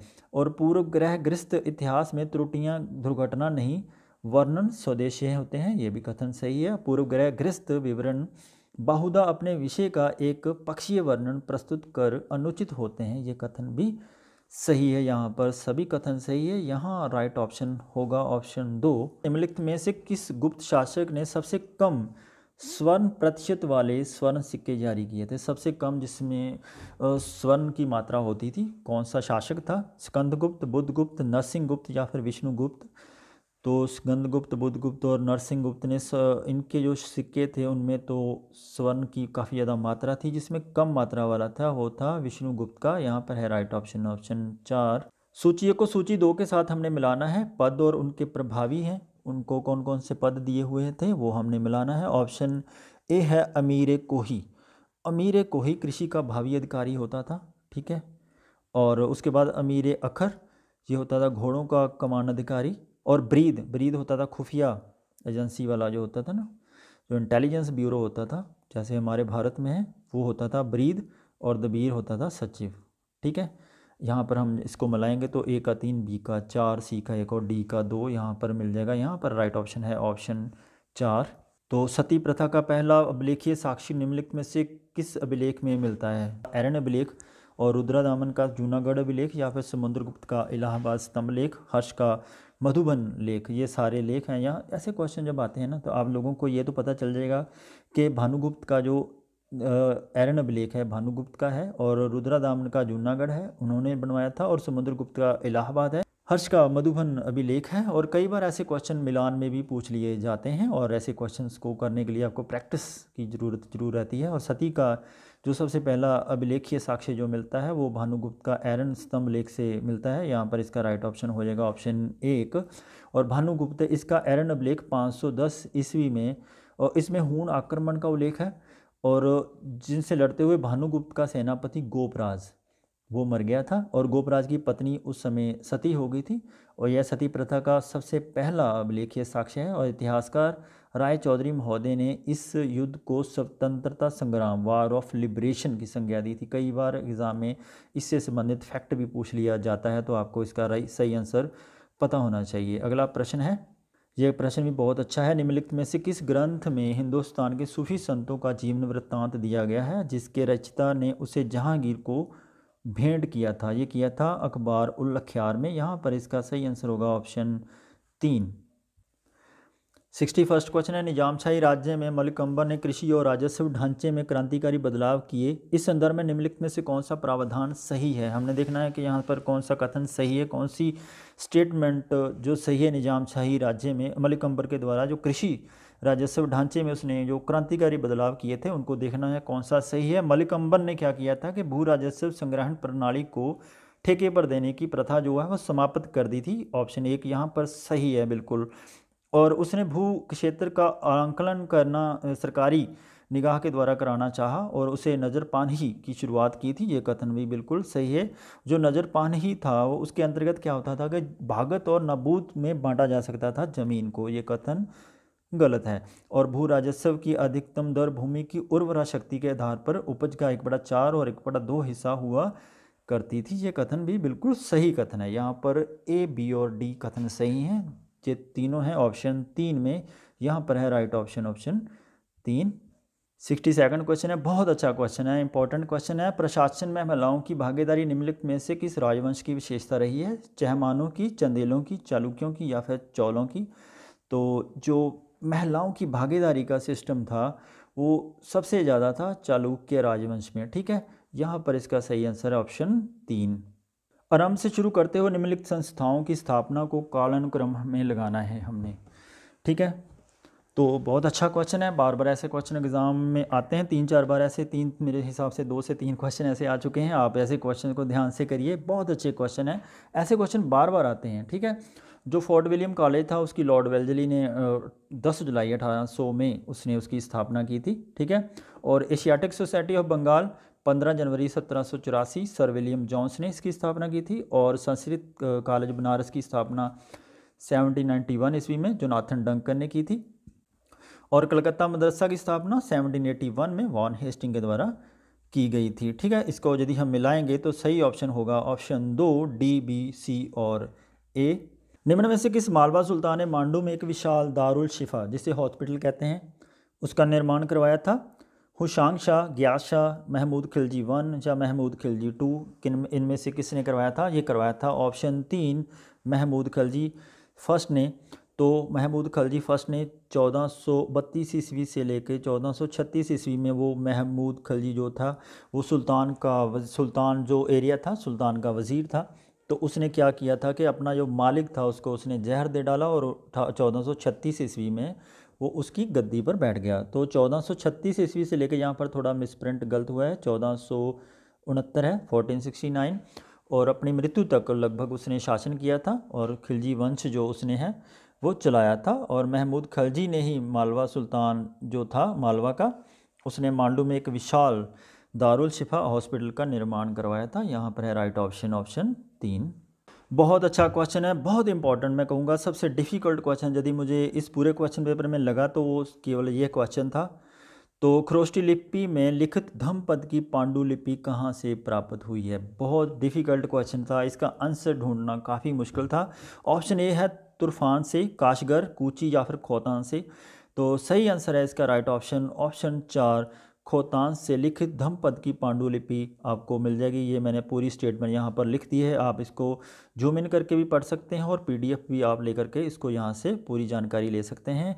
अगले प्रश्न में पूछा गया है कि निम्नलिखित में से किन किसान नेताओं ने भारत के विभिन्न क्षेत्रों में किसानों के बीच संगठनात्मक कार्य आरंभ किया ताकि वे ब्रिटिश सरकार से अपनी शिकायतें कह सकें? ठीक है, कुंवर जी मेहता, ईशान चंद्र रॉय, भास्कर राव याघव या फिर शशिपद बनर्जी, द्वारकानाथ गैंगुली? तो सही जो इसका राइट ऑप्शन ऑप्शन है ऑप्शन ए और बी, ये दोनों थे जिन्होंने किसान जो नेता थे इन्होंने किसानों को एकत्रित किया। उनके बीच में एक कोलैबोरेशन की और एक काम प्रारंभ किया कि किसानों के बीच की जो जितनी भी किसानों की समस्या हैं उसको हम ब्रिटिश सरकार के सामने रखेंगे। तो ये काम किया था कुंवर जी मेहता, ईशान चंद्र रॉय के द्वारा। यहाँ पर है राइट ऑप्शन, ऑप्शन ए और बी दोनों सही हैं। सूची एक को सूची दो के साथ सम्मिलित कीजिए। सूची एक में विप्लव हैं और दूसरे में प्रमुख नेता हैं उनके, और एक है रामोसी विप्लव जो संबंधित है चित्तूर सिंह से, यहाँ पर है ऑप्शन 3 के साथ। और कोल विप्लव जो है ये संबंधित है बुद्ध भगत के साथ, यहाँ पर 2 के साथ इसका मिलान होता है। और कच्चा नागा विप्लव जो था ये है ऑप्शन 4 के साथ संबंधित शंभूनंद, ठीक है। और औराम विप्लव जो था ये जन्ना भगत जो थे उनसे संबंधित था, ये उनके प्रमुख नेता थे। यहाँ पर इसका सही ऑप्शन हो जाएगा ऑप्शन 1, ए का 3, बी का 2, सी का 4 और डी का 1। शिक्षा के संबंध में निम्नलिखित में से कौन सा कथन सही है, हमने यहाँ पर सही कथन देखना है। और ऑप्शन ए है इल्तुतमिश ने अपने बेटे शहजादा नसीर उद्दीन मोहम्मद की याद में दिल्ली में नसीरिया मदरसे की स्थापना की थी। ये कथन बिल्कुल सही कथन है। रज़िया ने मिनहाज सिराज को इसका प्राचार्य नियुक्त किया था, ये कथन भी सत्य कथन है। और ग्यासपुर में यमुना के किनारे सुल्तान फिरोज शाह तुगलक ने फिरोज शाही मदरसे की स्थापना की थी, यह कथन गलत है। और अभिजात वर्ग अपने बेटे बेटियों के लिए पुरुष और महिला शिक्षक नियुक्त करते थे, ये कथन भी सही है। शिक्षा के संदर्भ में ये तीनों कथन सही है। तीनों कथन हैं ए, बी और डी। ऑप्शन 2 में निम्नलिखित स्मारकों को आरंभिक काल से उनके ऐतिहासिक कालानुक्रम में रखना है हमने। बहुत अच्छा क्वेश्चन है। चश्मा-ए नूर अजमेर, बीवी का मकबरा औरंगाबाद में, और एतमाद और दौला का मकबरा आगरा में, और बेगम शाही मस्जिद लाहौर। इनको हमने क्रोनोलॉजिकल ऑर्डर में लगाना है। देखिए 1615 ईस्वी में चश्मा-ए नूर जहांगीर के द्वारा बनाया गया था, ठीक है। और बीवी का मकबरा 1660 ईस्वी में औरंगजेब ने बनवाया था। और एतमाद और दौला का मकबरा 1626 ईस्वी में बनवाया गया था। नूरजहाँ के पिता ग्यास बेग को ये समर्पित मकबरा है, ठीक है। और 1614 ईस्वी में जहांगीर ने अपनी मां के सम्मान में एक मस्जिद बनवाई थी लाहौर में, ठीक है, जो बेगम शाही मस्जिद के नाम से कहलाती है। यहाँ पर इसका यदि हम मिलान करते हैं तो सही ऑप्शन हो जाएगा ऑप्शन 3, डी, ए और सी, बी, ठीक है। यहाँ पर राइट ऑप्शन ऑप्शन 3। बाबर का ध्यान इस तथ्य की ओर किसने आकर्षित किया कि सिकंदर लोदी के काल में हिंदुओं ने फारसी सीखी और उन्हें बड़ी संख्या में विभिन्न पदों पर नियुक्त किया गया था। ऑप्शन 1 है मौलाना अब्दुल्ला अजुधनी, बी ऑप्शन, दूसरा ऑप्शन है शेख अब्दुल्ला, तीसरा ऑप्शन है शेख अजीजुल्लाह, और चौथा ऑप्शन है शेख अब्दुल कुदस गंगेही। ये कथन है, ये काम जो किया था ऑप्शन 4 यहाँ पर सही है। शेख अब्दुल कुदस गंगेही ने ही बाबर का ध्यान इस तथ्य की ओर आकर्षित किया था कि सिकंदर लोदी के काल में हिंदुओं ने फारसी सीखी और उन्हें बड़ी संख्या में विभिन्न पदों पर भी नियुक्त किया गया था। यहाँ पर है right option option 4। 71st question है, निम्नलिखित को पहले के बाद के कालानुक्रम में लगाएं हम। द पेरिप्लस ऑफ द थेरियन सी, सियुकी और मणिमैकले और सुतनिपात, ये चारें बुक्स हैं, ये कब लिखी गई हैं, हमने इनको क्रोनोलॉजिकल ऑर्डर में लगाना है। देखिए जो पेरिप्लस ऑफ द अथेरियन सी है, इसके जो राइटर हैं वो तो अज्ञात हैं, उसके बारे में तो पता नहीं है। और सियुकी जो थी वो हर्षवर्धन काल में लिखी गई थी। हर्षवर्धन का समय काल था 640 ईस्वी। और यदि हम इसके बारे में पूरा हम ज्ञान करें, जब मैं जहाँ तक मैंने इसके ऊपर रिसर्च की है तो मुझे इसका जो अजोग के द्वारा दिया गया आंसर है वो मुझे सही नहीं लगता, लेकिन हम अजोग के आंसर के साथ चलेंगे। यहाँ पर है इसका राइट ऑप्शन ऑप्शन 1। सबसे पहले आएगा सुतनिपात, ठीक है, उसके बाद आएगा द पेरिप्लस ऑफ द अथेरियन सी, उसके बाद आएगा सियुकी, और उसके बाद आएगा मणिमैकले। डी, ए, सी और बी राइट ऑप्शन यहाँ पर है ऑप्शन 1। कीमती पत्थरों को तराशने की गति को बढ़ाने के लिए बेल्ट ड्राइव के इस्तेमाल की जानकारी सबसे पहले किस यात्री के विवरण से मिलती है? पीटर मंडी और मैनरिक के, बर्नियर और मानुची के, टेवर्नियर और फायर के, या मास्टर स्टैनशम और जॉर्ज रॉक्स के? तो जो कीमती पत्थरों को तराशने की गति को बढ़ाने के लिए जो बेल्ट ड्राइव का इस्तेमाल किया जाता था वो किया जाता था टेवर्नियर और फ्रायर के कथन के द्वारा। यहाँ पर है सही ऑप्शन ऑप्शन 3। निम्नलिखित मालवा सुल्तानों को उनके आरंभिक काल के ऐतिहासिक कालक्रम में लगाना है। बहुत ही आसान क्वेश्चन था, तो ऐसे क्वेश्चन गलत नहीं होने चाहिए, लेकिन गलत तभी होते हैं जब हमें इनका जो ईयर्स हैं वो याद नहीं रहते हैं। ग्यास शाह का टाइम था 1316 ईस्वी से 1320 ईस्वी तक, और नासिर शाह का समय था 1320 से 1320 तक, ये लगभग 3-4 महीने इसने शासन किया था। और मोहम्मद शाह गौरी जो थे वो 1290 से 1296, 4 साल, इन्होंने 6 साल लगभग इन्होंने शासन किया था। और महमूद खलजी 1296 उसके बाद आते हैं 1316 तक, काफ़ी लंबे समय तक इन्होंने शासन किया था, लगभग 20 साल ये शासन किया था, सबसे लंबा शासनकाल इनका ही था। उसके बाद इसका यदि हम इसको क्रोनोलॉजिकल हम ऑर्डर में लगाएंगे तो यहाँ पर सबसे पहले आएगा सी, डी और ए, फिर आएगा बी। राइट ऑप्शन होगा यहाँ पर ऑप्शन 4। 74वां क्वेश्चन है, निम्नलिखित में से किस सुल्तान ने तनका पर टकसाल शहर का नाम उत्कीर्ण करने की प्रथा चलाई थी? ऑप्शन 1 है कुतुबुद्दीन ऐबक, दूसरा ऑप्शन है इल्तुतमिश, तीसरा ऑप्शन है अलाउद्दीन खिलजी, या फिर चौथा ऑप्शन है मोहम्मद तुगलक। तो ये बहुत ही आसान क्वेश्चन था, मैं कहूँगा कि सबसे आसान क्वेश्चन था इस क्वेश्चन पेपर का। तो ये प्रथा चलाई थी इल्तुतमिश ने। यहाँ पर राइट ऑप्शन है ऑप्शन बी।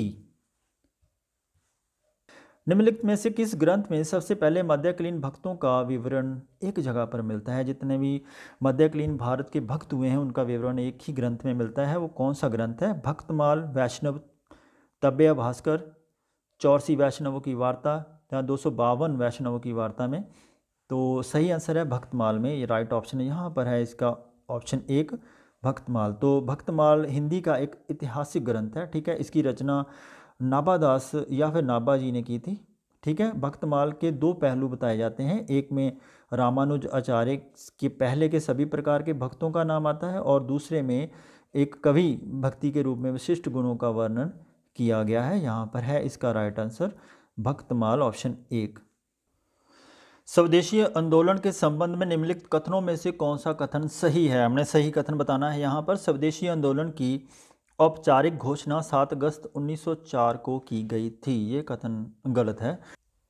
ऑप्शन बी है इस आंदोलन के दौरान गणपति और शिवाजी उत्सव जैसे लोकप्रिय उत्सवों और यात्रा जैसे पारंपरिक लोक रंगमंच रूपों का व्यापक रूप से रचनात्मक प्रयोग किया गया था, ये कथन सत्य कथन है, बिल्कुल सही है। और भारतीय राष्ट्रीय कांग्रेस ने 1905 ईस्वी में बनारस में हुए अपने सत्र के स्वदेशी के आह्वान को स्वीकार करने से मना कर दिया था, ये कथन भी स्वदेशी आंदोलन के संबंध में गलत है। और बहिष्कार की तकनीक में विदेशी वस्तुओं, सरकारी न्यायालयों, पदवियों और सरकारी सेवा का बहिष्कार शामिल था, तो ये कथन भी बिल्कुल सत्य कथन है। यहाँ पर केवल बी और डी दोनों कथन सत्य हैं, यहाँ बी और डी केवल ऑप्शन 1 में है। यहाँ पर है राइट ऑप्शन ऑप्शन 1। निम्नलिखित में से कौन मनुस्मृति के प्रसिद्ध टीकाकार हैं? अपाक, कलूक, मेघातिथि या फिर विज्ञानेश्वर? कलूक और मेघातिथि, यहाँ पर है बी और सी दोनों सही, और यहाँ पर राइट ऑप्शन है ऑप्शन 3। 78 क्वेश्चन है, बहुत ही इंपॉर्टेंट क्वेश्चन है। निम्नलिखित में से किस राज्य के महाराजा ने अंत में विद्रोह का नाटकीय प्रदर्शन करने के बाद विलिप पत्र पर हस्ताक्षर किए थे? ठीक है, हैदराबाद का था, भोपाल, जैसलमेर या फिर जोधपुर का महाराजा कौन सा था? ये जो काम किया था, ये नाटकीय प्रदर्शन करने वाला जो राजा था वो जोधपुर का राजा था। यहाँ पर इसका राइट ऑप्शन है ऑप्शन 4। और 1850 में भारत में बड़े पैमाने के उद्योग के उदय की पूर्व संध्या पर निम्नलिखित में से कौन सा प्रमुख समुदाय पश्चिमी तट से निर्यात योग्य 2 प्रमुख वस्तुओं कपास और अफीम का व्यापार करता था? तो यूरोपीय पूंजीवादी थे, बंगाली व्यापारी थे, या पारसी या फिर चेटियार थे? जो पारसी लोग थे ये वाले व्यापार करते थे उस समय। यहाँ पर है राइट ऑप्शन ऑप्शन 3। निम्नलिखित सैयद सुल्तानों को आरंभिक काल से उनके ऐतिहासिक कालक्रम में रखना है हमने। जो सैयद सुल्तान थे उनका हमने क्रोनोलॉजिकल ऑर्डर लगाना है इसमें। अलाउद्दीन आलम शाह, मौजूद्दीन मुबारक शाह सेकंड, और खिजर खान और मोहम्मद शाह फोर्थ, इनको हमने क्रोनोलॉजिकल ऑर्डर में लगाना है। और अलाउद्दीन आलम शाह का समय था 1443 से 1450, और मुबारक शाह 1421 से 1443, और खिजर खान 1414 से 1421, और मोहम्मद शाह जो फोर्थ थे उनका समय काल था 1434 से 1443 ईस्वी। अलाउद्दीन शाह आलम उसके बाद राजा बनते हैं। तो यहाँ पर इसका हम क्रोनोलॉजिकल ऑर्डर यदि हम लगाएं तो लगेगा ऑप्शन 1 यहाँ पर सही होगा। सबसे पहले आएगा सी, फिर बी, फिर डी और ए। निम्नलिखित अधिनियमों को उनके अधिनियमन की तिथि के अनुसार कालानुक्रम रूप से व्यवस्थित करना है हमने। और द ऑफिशियल सीक्रेट्स एक्ट आया था 1899 ईस्वी में, 1889 में। An act for the better control of publication in oriental languages, ये आया था 1878 में। और द इंडियन प्रेस एक्ट 1910, जो इंडियन प्रेस एक्ट 11th वाला आया था वो आया था 1867 में। इसका यदि हम क्रोनोलॉजिकल ऑर्डर में यदि हम इसको लगाएंगे तो राइट ऑप्शन आएगा ऑप्शन 2, सबसे पहले आएगा डी, फिर आएगा बी, फिर आएगा ए, फिर आएगा सी। यहाँ पर है राइट ऑप्शन ऑप्शन 2। नीचे दो कथन दिए गए हैं, उनमें से एक को अभिकथन ए और दूसरे को तर्क कहा गया है आर। हमने ये बताना है अभिकथन और तर्क में क्या विशेषता है और क्या इनका संबंध है। ऐसा माना जाता है, अभिकथन कहता है कि ऐसा माना जाता है कि हड़प्पा सभ्यता के लोगों के दजला फरात नदी घाटी के लोगों के साथ व्यापारिक संबंध थे। ठीक है। और तर्क क्या कहता है कि ऐसा कोई पुरातात्विक साक्ष्य नहीं है जो मेसोपोटामिया के साथ व्यापारिक संबंधों की परिकल्पना की पुष्टि करता हो। हड़प्पा सभ्यता के लोग थे, उनके व्यापारिक संबंध मेसोपोटामिया के साथ तो थे, ये कथन तो बिल्कुल गलत है यहाँ पर, है ना। तो ये केवल एक ही कथन सही है, ए सही है आर गलत है। यहाँ पर राइट ऑप्शन हो जाना ऑप्शन 3, ए सही है आर गलत है। निम्नलिखित में से कौन से सुधारवादी मुस्लिम नेता ने एक आधुनिकतावादी उर्दू पत्रिका तहजीब अल अखलाक प्रकाशित की थी? ऐसी बुक्स के ऊपर, राइटर के ऊपर क्वेश्चन अक्सर आते हैं हर एग्ज़ाम में। जो भी यूजीसी के जितने भी क्वेश्चन पेपर प्रीवियस ईयर के आप एनालिसिस कर लोगे, आपको पता लगेगा कम से कम 2 से 4 क्वेश्चन तो बुक्स के ऊपर आते ही आते हैं। तो आपने इनको बिल्कुल भी मिस आउट नहीं करना है। और जमालुद्दीन अल अफ़गानी, सैयद अहमद खान, मुहसिन अल मुलूक और मोहम्मद इस्माइल यूसुफ, इनमें से किसने तहजीब अल अखलाक की पुस्तक को प्रकाशित किया था? जो तहजीब अल अखलाक की पुस्तक थी, ये 1871 से 1897 के बीच में मुस्लिम सुधारक सैयद अहमद खान के द्वारा प्रकाशित एक पत्रिका थी। और ये वाला राइट ऑप्शन हो जाएगा ऑप्शन 2, यहाँ पर सही आंसर है। आगे बढ़ते हैं। निम्नलिखित में से कौन सा कथन सही है? यहाँ पर हमने सही कथन देखना है भाई, कौन सा कथन सही है। साम्राज्य और प्रांतीय विधान परिषदें 1852 तक पूर्णतः मनोनीत निकाय हुआ करती थी। ठीक है, ये तो कथन बिल्कुल सही कथन है, क्योंकि जब 1892 का समय काल था उस समय तो जो प्रांतीय विधान परिषदें थी वो मनोनीत हुआ करती। ठीक है। और 1892 के इंडियन काउंसिल एक्ट से पूर्व विधान परिषदों को बजट पर खर्च, चर्चा और प्रश्न पूछने का संवैधानिक शक्तियाँ प्रदान की गई थी। ये नहीं कथन सही है, ये कथन गलत है। अल्बर्ट विधायक पर मचा तूफान श्वेत नस्लवाद की शाब्दिक उग्र अभिव्यक्ति थी, चाहे कोई इकाकी मलाला नहीं था। ये सी ऑप्शन यहाँ पर बिल्कुल सही कथन है। और 1909 मॉर्ले मिंटो सुधार ने प्रांतीय स्तर द्वैत शासन डायरेक्टली प्रदान किया था। ये कथन गलत कथन है। यहाँ पर ऑप्शन 4 सही हो जाएगा, ए और सी दोनों कथन सही कथन है। देखिए मैं कह रहा हूँ बार बार ऐसे क्वेश्चंस आते हैं, इतिहासकार और उनकी रचनाएं हैं जिन्होंने इस क्वेश्चन पेपर को फ्रेम किया है। एग्जामिनर बहुत ही ज़्यादा, मैं कहूँगा कि अपने विषय में एक्सपर्ट माने जाते हैं जिन्होंने एक क्वेश्चन पेपर फ्रेम किया है। बहुत अच्छा क्वेश्चन पेपर बनाया है और ऐसे क्वेश्चन पेपर को सॉल्व करना आसान बात नहीं होती है। यूजीसी काफ़ी डीप क्वेश्चन अभी पूछने लग गया है। तो यहाँ पर हमने देखना है जॉन विलियम काय के द्वारा लिखी हुई कौन सी बुक है। जॉन विलियम काय ने लिखा था a history of the sepoy war, यहाँ पर है ए ऑप्शन, यहाँ पर ऑप्शन 4 के साथ मिल जाएगा। और एडवर्ड जे थॉमसन ने लिखी थी the other side of the medal. ठीक है, ऑप्शन 3 के साथ। और एस.एन. सेन के द्वारा लिखी हुई जो बुक है वो है 1857। ठीक, और उसके पश्चात आता है जॉर्ज मैककन्ज, इन्होंने लिख दिया the Indian mutiny of an perspective. ठीक है, यहाँ पर राइट ऑप्शन, यहाँ पर सही आंसर हो जाएगा ए का 4, बी का 3 सॉरी, और सी का 2 और डी का 1। यहाँ पर है राइट ऑप्शन ऑप्शन 1। सुल्तान मोहम्मद तुगलक द्वारा जारी सांकेतिक मुद्रा के संबंध में निम्नलिखित में से कौन सा कथन सही है? हमने यहाँ पर फिर से सही कथन देखना है। तो सही कथन हमेशा से ध्यान रखना, कई बार यहाँ से गलती हो जाती है। बर्नी के अनुसार इन सांकेतिक सिक्कों के लिए जो धातु इस्तेमाल की गई थी वह तांबा थी। ये कथन सत्य कथन है भाई। और फरिश्ता का कहना है कि वह कांस्य या पीतल था। ये कथन भी फरिश्ता के द्वारा सही कथन है। दूसरे सिक्कों पर सिर्फ अरबी लिखा गया था, जबकि इन सांकेतिक सिक्कों पर फारसी में भी लिखा हुआ था। ये कथन भी सही कथन है। और सांकेतिक सिक्कों पर लिखी इबारत को स्पष्ट और पठनीय बनाने पर कोई ध्यान नहीं दिया गया था। ये कथन बिल्कुल गलत कथन है। यहाँ पर 3 ऑप्शन सही है, ए बी और सी। यहाँ पर है ऑप्शन 2 में, यहाँ पर राइट ऑप्शन हो जाएगा ऑप्शन 2। लॉर्ड कर्जन के द्वारा जो लोकप्रिय विधायी तथा प्रशासनिक कदम उठाए गए थे उनमें से कौन कौन से एक्ट पास किए थे उन्होंने?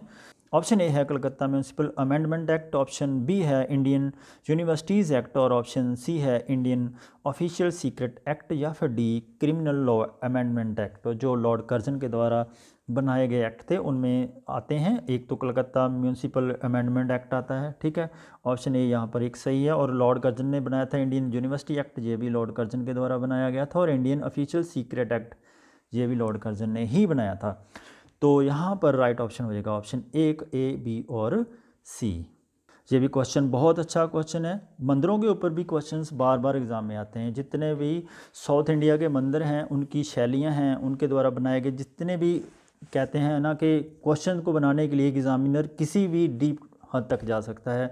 मंदिरों के ऊपर जितने भी क्वेश्चंस आपको, जब ये मंदिर के बारे में कोई क्वेश्चन आता है उसको आप डीपली पढ़िए, उसके पूरे एस्पेक्ट्स को जानिए, तभी आप आने वाले समय में जो क्वेश्चंस हैं उनको सॉल्व कर सकते हैं, ठीक है।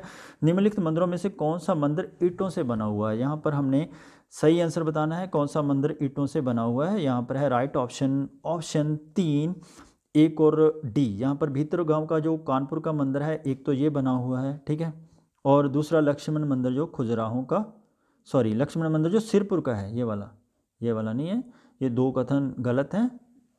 परशु रामेश्वर मंदिर भुवनेश्वर वाला और लक्ष्मण मंदिर खजुराहो वाला ये ईंटों से नहीं बने हुए हैं। ईंटों से बनने वाले दो ही मंदिर हैं, भीतरगांव मंदिर जो कानपुर वाला है और लक्ष्मण मंदिर जो सिरपुर का एरिया वहाँ पर जो बना हुआ मंदिर है, बहुत अच्छा मंदिर है। ये ए और डी दोनों सही कथन है। यहाँ पर आगे बढ़ते हैं। यह प्रश्न भी बहुत अच्छा क्वेश्चन है। भारतीय राष्ट्रीय कांग्रेस के संबंध में हमने ये कथन बताना है कि कौन सा कथन यहाँ पर सही कथन है। ए ऑप्शन है, एक आंदोलन के रूप में उन विभिन्न राजनीतिक झुकावों, विचारधाराओं और सामाजिक समूहों वर्ग को सम्मिलित किया जब तक वे प्रजातांत्रिक और धर्मनिरपेक्ष राष्ट्रवाद के प्रति प्रतिबंध है। ये कथन भारतीय राष्ट्रीय कांग्रेस के संबंध में सही कथन है, ठीक है। और आरंभिक राष्ट्रवादी नेता ने जन आंदोलन को संगठित नहीं किया, परंतु उन्होंने उत्पीड़कों के विरुद्ध वैचारिक संघर्ष भी चलाया था। ये काम तो आपने देखा होगा कि महात्मा गांधी जी ने भी किया था। और सी ऑप्शन है, आरंभिक राष्ट्रवादी नेताओं ने प्रेस और वाक स्वतंत्रता के उल्लंघन के विरुद्ध संघर्ष किया था। ये कथन बिल्कुल सत्य कथन है। और फोर्थ ऑप्शन है डी, उन्होंने न्यायिक और कार्यकारी शक्तियों के पृथक्करण के लिए संघर्ष किया और नस्ली भेदभाव के विरुद्ध भी लड़ाई लड़ी थी। चारों क्वेश्चन जो कथन है ना, चारों के चारों भारतीय राष्ट्रीय कांग्रेस के संबंध में चारों कथन सही कथन है। यहाँ पर राइट ऑप्शन हो जाएगा ऑप्शन एक, ए, बी, सी और डी ऑल आर करेक्ट। अभी कथन और तर्क से एक क्वेश्चन फिर से पूछा गया है, बहुत अच्छे क्वेश्चन है। भारतेंदु हरिश्चंद्र ने राजनीतिक और सांस्कृतिक ढांचे के भीतर राष्ट्रवादी सोच और लेखन की अपनी विशिष्ट शैली की रचना और विकास किया था। तर्क क्या कहता है कि ब्रिटिश राज के अधीन होने के कारण भारतेंदु हरिश्चंद्र को शासकों के प्रति प्रचंड देशभक्ति के सह अस्तित्व में कोई विरोधाभास नहीं दिखाई दिया। तो ये क्वेश्चन को हम यदि पढ़ेंगे, ये दोनों स्टेटमेंट बिल्कुल सही हैं और एक दूसरे की व्याख्या भी करती हैं। यहाँ पर राइट ऑप्शन हो जाएगा ऑप्शन एक, ए और आर दोनों सही हैं और ए आर की व्याख्या भी करता है। देखिए क्वेश्चन पेपर में पैराग्राफ से रिलेटेड बहुत सारे क्वेश्चंस आते हैं। इस बार जो क्वेश्चन पेपर में जो पैराग्राफ आए हैं वो काफ़ी डिफ़िकल्ट थे, क्योंकि जो पैराग्राफ में जो दे रखे थे उसमें से क्वेश्चन डायरेक्टली नहीं पूछे गए थे, थोड़ा घुमा करके पूछे गए थे। आप इस पैराग्राफ को ध्यान से पढ़ लेना और इससे संबंधित जितने भी क्वेश्चंस हैं हम आगे सॉल्व करते हैं। उपयुक्त गद्यांश के अनुसार शिकारी और कार्य और हक क्या था? ठीक है, एक दुधारू गायों की देखभाल करना और वस्तु के रूप में भुगतान करना। ऑप्शन 2 है चर्म के रूप में भुगतान के लिए बूढ़ी गायों की देखभाल करना। ऑप्शन 3 है मजदूरी के बदले में औसर गायों की देखभाल करना। या फिर चौथा ऑप्शन है नकदी मजदूरी के बदले में दुधारू गायों की देखभाल करना। यहाँ पर है राइट ऑप्शन, ऑप्शन 4, नगद मजदूरी के बदले में दुधारू गायों की देखभाल करना। डिफ़िकल्ट क्वेश्चन थे, आप ध्यान से पढ़ेंगे पैराग्राफ को तो आपको लगेगा कि ये क्वेश्चंस डायरेक्टली नहीं पूछे गए थे। तो निम्नलिखित में से किसके लिए वस्तु और नकद दोनों में भुगतान किया जाता था? दूध दोहने वाले और मथने वाले व्यक्ति के लिए, अधीक्षक की जिम्मेदारियों की द्वितीय श्रेणी के लिए और ऐसे पशुओं के लिए जो खो गए या फिर मर गए थे, और विकलांग गायों की देखभाल के लिए जो चरवाहों के लिए किया जाता था। यहाँ पर इसका सही आंसर है ऑप्शन 2, अधीक्षकों की जिम्मेदारी की द्वितीय श्रेणी के लिए। पैराग्राफ को पढ़ेंगे तो आपको इसका आंसर वहाँ पर लगेगा नहीं कि बिल्कुल सही आंसर है, लेकिन यहाँ पर इसका राइट ऑप्शन ऑप्शन 2। ये प्रश्न भी गधान से पूछा गया था। इसके अनुसार चरवाहे को कितनी बूढ़ी गायों और कितनी औसर गायों की जिम्मेदारी सौंपी गई थी। तो यदि आप पैराग्राफ को ध्यान से पढ़ेंगे तो 20-20 गायों की जो जिम्मेवारी थी वो एक चरवाहे को दे रखी है उन्होंने पैराग्राफ में। यहाँ पर है इसका राइट ऑप्शन, ऑप्शन 2। आगे बढ़ते हैं। दुधारू गायों की देखभाल करने वालों को दूध और घी के रूप में भुगतान क्यों नहीं दिया जाता था। तो ये क्यों नहीं दिया जाता था, क्योंकि ताकि वे बछड़ों को उनके हिस्सों को दूध से वंचित ना कर दें। यहाँ पर इसका थर्ड ऑप्शन बिल्कुल करेक्ट है। 95वां क्वेश्चन है, पशु अधीक्षक के कार्य को कितनी श्रेणियों में विभाजित किया गया था। 4, 5, 6 और 7। जो पशु अधीक्षक थे उनकी जो कार्य करने की जो श्रेणियां थी उनको विभाजित किया गया था 7 श्रेणियों में। यहाँ पर सही ऑप्शन है ऑप्शन 4। पैराग्राफ को आप ध्यान से पढ़ेंगे तो आपको इसका सही आंसर। तिमाट्रियस गवर्नर और राजस्व के ठेकेदार अपनी ओर से समस्या को इस प्रकार देखते हैं कि इस भूमि की यह अपेक्षित व्यवस्था हमारे लिए बेचैनी का कारण क्यों बनना चाहिए और इससे उपजाऊ बनाने के लिए हमें अपना ध्यान और समय क्यों खर्च करना चाहिए। हम एक पल में इससे वंचित किए जा सकते हैं और हमारे परिणाम और हमारे परिश्रम का लाभ न हमें मिलेगा न हमारे बच्चों को। इस मिट्टी से जितनी उगराही कर सकते हैं उतनी कर लें। हालांकि किसान भूखे मरेंगे या पलायन कर जाएंगे, हमें उन्हें उनके हाल पर छोड़ देना चाहिए। हमें जब आदेश होगा इसे छोड़कर कहीं और भटकने के लिए चल देना होगा। ये जो पैराग्राफ है इससे संबंधित जो क्वेश्चंस हैं वो आपको करने हैं। यहाँ पर है, शाहजहां काल के किस इतिहासकार ने लिखा है कि शाहजहां के शासन में इजारा की प्रथा आम हो गई और यह भी किसानी की बर्बादी का एक कारण था। अब्दुल हमीद लाहौरी, मोहम्मद सालेह काबेह या मोहम्मद वारिस, या फिर चौथा ऑप्शन है मोहम्मद सादिक खान। यहाँ पर है इसका right option, option 4 Mohammad Sadiq Khan. 97वां क्वेश्चन है, निम्नलिखित में से कौन मुगल जागीर प्रणाली का लक्ष्य नहीं था। यहाँ पर नहीं पर फिर से केंद्रित करना है, हमने ध्यान रखना है। मुगल जागीरें बार बार हस्तांतरित की जाती थी, ये कथन बिल्कुल सही कथन है। दूसरा ऑप्शन है, औरंगजेब के काल में जागीरें स्थायी और पुश्तैनी बना दी गई, ये कथन सही नहीं है। और जागीरदार राजस्व की वसूली के लिए अपने कर्मचारी नियुक्त करते थे, यह कथन सही कथन है। स्थातित्व के लिए अल्तून तगमा जागीरें शुरू की थी, ये भी कथन सही कथन है। जो मुगल जागीर प्रणाली का ये हिस्सा था, जो औरंगजेब के काल में जागीरें स्थायी और पुश्तैनी बना दी गई थी, ये कथन गलत है। यहाँ पर है राइट ऑप्शन, ऑप्शन 2। 98वां क्वेश्चन है, बहुत इंपॉर्टेंट क्वेश्चन है, ऐसे क्वेश्चंस भी आते हैं बार बार एग्जाम में। निम्नलिखित में से किस इतिहासकार ने उपयुक्त टिप्पणी के आधार पर यह निष्कर्ष निकाला है कि जागीरों के हस्तांतरण की मुगल प्रणाली में किसानों का शोषण निहित था। ये शोषण तो होना ही था, जो बाद में मुगल साम्राज्य के संकट का कारण बन गया था। ठीक है, संकट मोचन नहीं है, ये उस संकट का कारण बन गया था। ऑप्शन 1 है इरफान हबीब, ऑप्शन 2 है सतीश चंद्रा, तीसरा ऑप्शन है JF रिचर्ड्स और चौथा ऑप्शन है M अतहर अली। यहाँ पर है right option, option 1 Irfan Habib. 99वां question है, तिमाटियस से उस विदेशी यात्री का आशय किस मुगल अधिकारी से है। ठीक है, मनसबदार से, जागीरदार से, इजारेदार या फिर सूबेदार। तो जो तिमाटियस थे उनका जो एक्चुअली था कि जो पैराग्राफ है उसको आप ध्यान से पढ़ेंगे तो तिमाटियस को उन्होंने मुगल अधिकारी जो था उस समय का वो था जागीरदार। ठीक है, यहाँ पर है राइट ऑप्शन, ऑप्शन 2 जागीरदार। 100वां क्वेश्चन है, उपयुक्त टिप्पणी निम्नलिखित में से किस यूरोपीय यात्री ने की थी। जो पैराग्राफ को हम पढ़ेंगे, थॉमस बावरी ने की थी, या बैपिस्ट टैवर्नियर ने की थी, या फिर फ्रांकोइस बर्नियर ने की थी, या फिर जान दे थीवानो की ये टिप्पणी है। ये राइट ऑप्शन है, ऑप्शन यहाँ पर 3। ये जो पैराग्राफ है ये फ्रांकोइस बर्नियर के द्वारा लिखा गया है। यहाँ पर है राइट ऑप्शन, ऑप्शन 3। तो ये था पूरा एनालिसिस जून 2020 के UGC net history question paper का। उम्मीद है कि आपको ये पूरा एनालिसिस पसंद आया होगा। यदि आपको वीडियो अच्छी लगी तो एक काम करना, आप प्लीज़ इसको लाइक करना और शेयर करना। ठीक है, ये मत भूलना, क्योंकि शेयर करने से ही दूसरों को हेल्प होगी। आपको यदि इसका PDF चाहिए तो आप टेलीग्राम पर जाइए। ठीक है, टेलीग्राम पर आपको जाना होगा, वहाँ पर आपने सर्च करना @दविंदर सर। ठीक है, देवेंद्र सर सर्च करने के बाद आप वहाँ पर स्टडी हमारे साथ चैनल को ज्वाइन कर लीजिए। लिंक नीचे मैं डिस्क्रिप्शन बॉक्स में भी दे दूँगा, आप वहाँ से इसका PDF free of cost download कर सकते हैं। तो ऐसी वीडियो के लिए आप प्लीज़ इस चैनल को सब्सक्राइब और लाइक करना मत भूलिए। Thank you so much. आपका आने वाला पेपर बहुत अच्छा हो, हमारी ऐसी शुभकामनाएं हैं। तो मिलते हैं नेक्स्ट वीडियो में, तब तक के लिए अपना ख्याल रखिए और डट के और खूब मेहनत से पढ़ाई कीजिए और नेक्स्ट एग्ज़ाम आपका ही होगा और हमें उम्मीद है कि आप निश्चित तौर पर अपने एग्ज़ाम को पूरा करेंगे और बिल्कुल यूजीसी नेट क्वालिफाई करके हमें भी मैसेज करेंगे कि आपका नेट क्वालिफाई हो गया है। हम चाहेंगे और आपसे हम वादा करते हैं कि आप जो भी यूजीसी नेट JRF क्वालिफाई करेगा, हम उसकी इंटरव्यू ज़रूर करेंगे और उसकी हम वीडियो इंटरव्यू करने के बाद उसको हम अपने चैनल पर अपलोड भी करेंगे। ठीक है, तो चलते हैं, मिलते हैं नेक्स्ट वीडियो में, तब तक के लिए thank you so much, have a great day.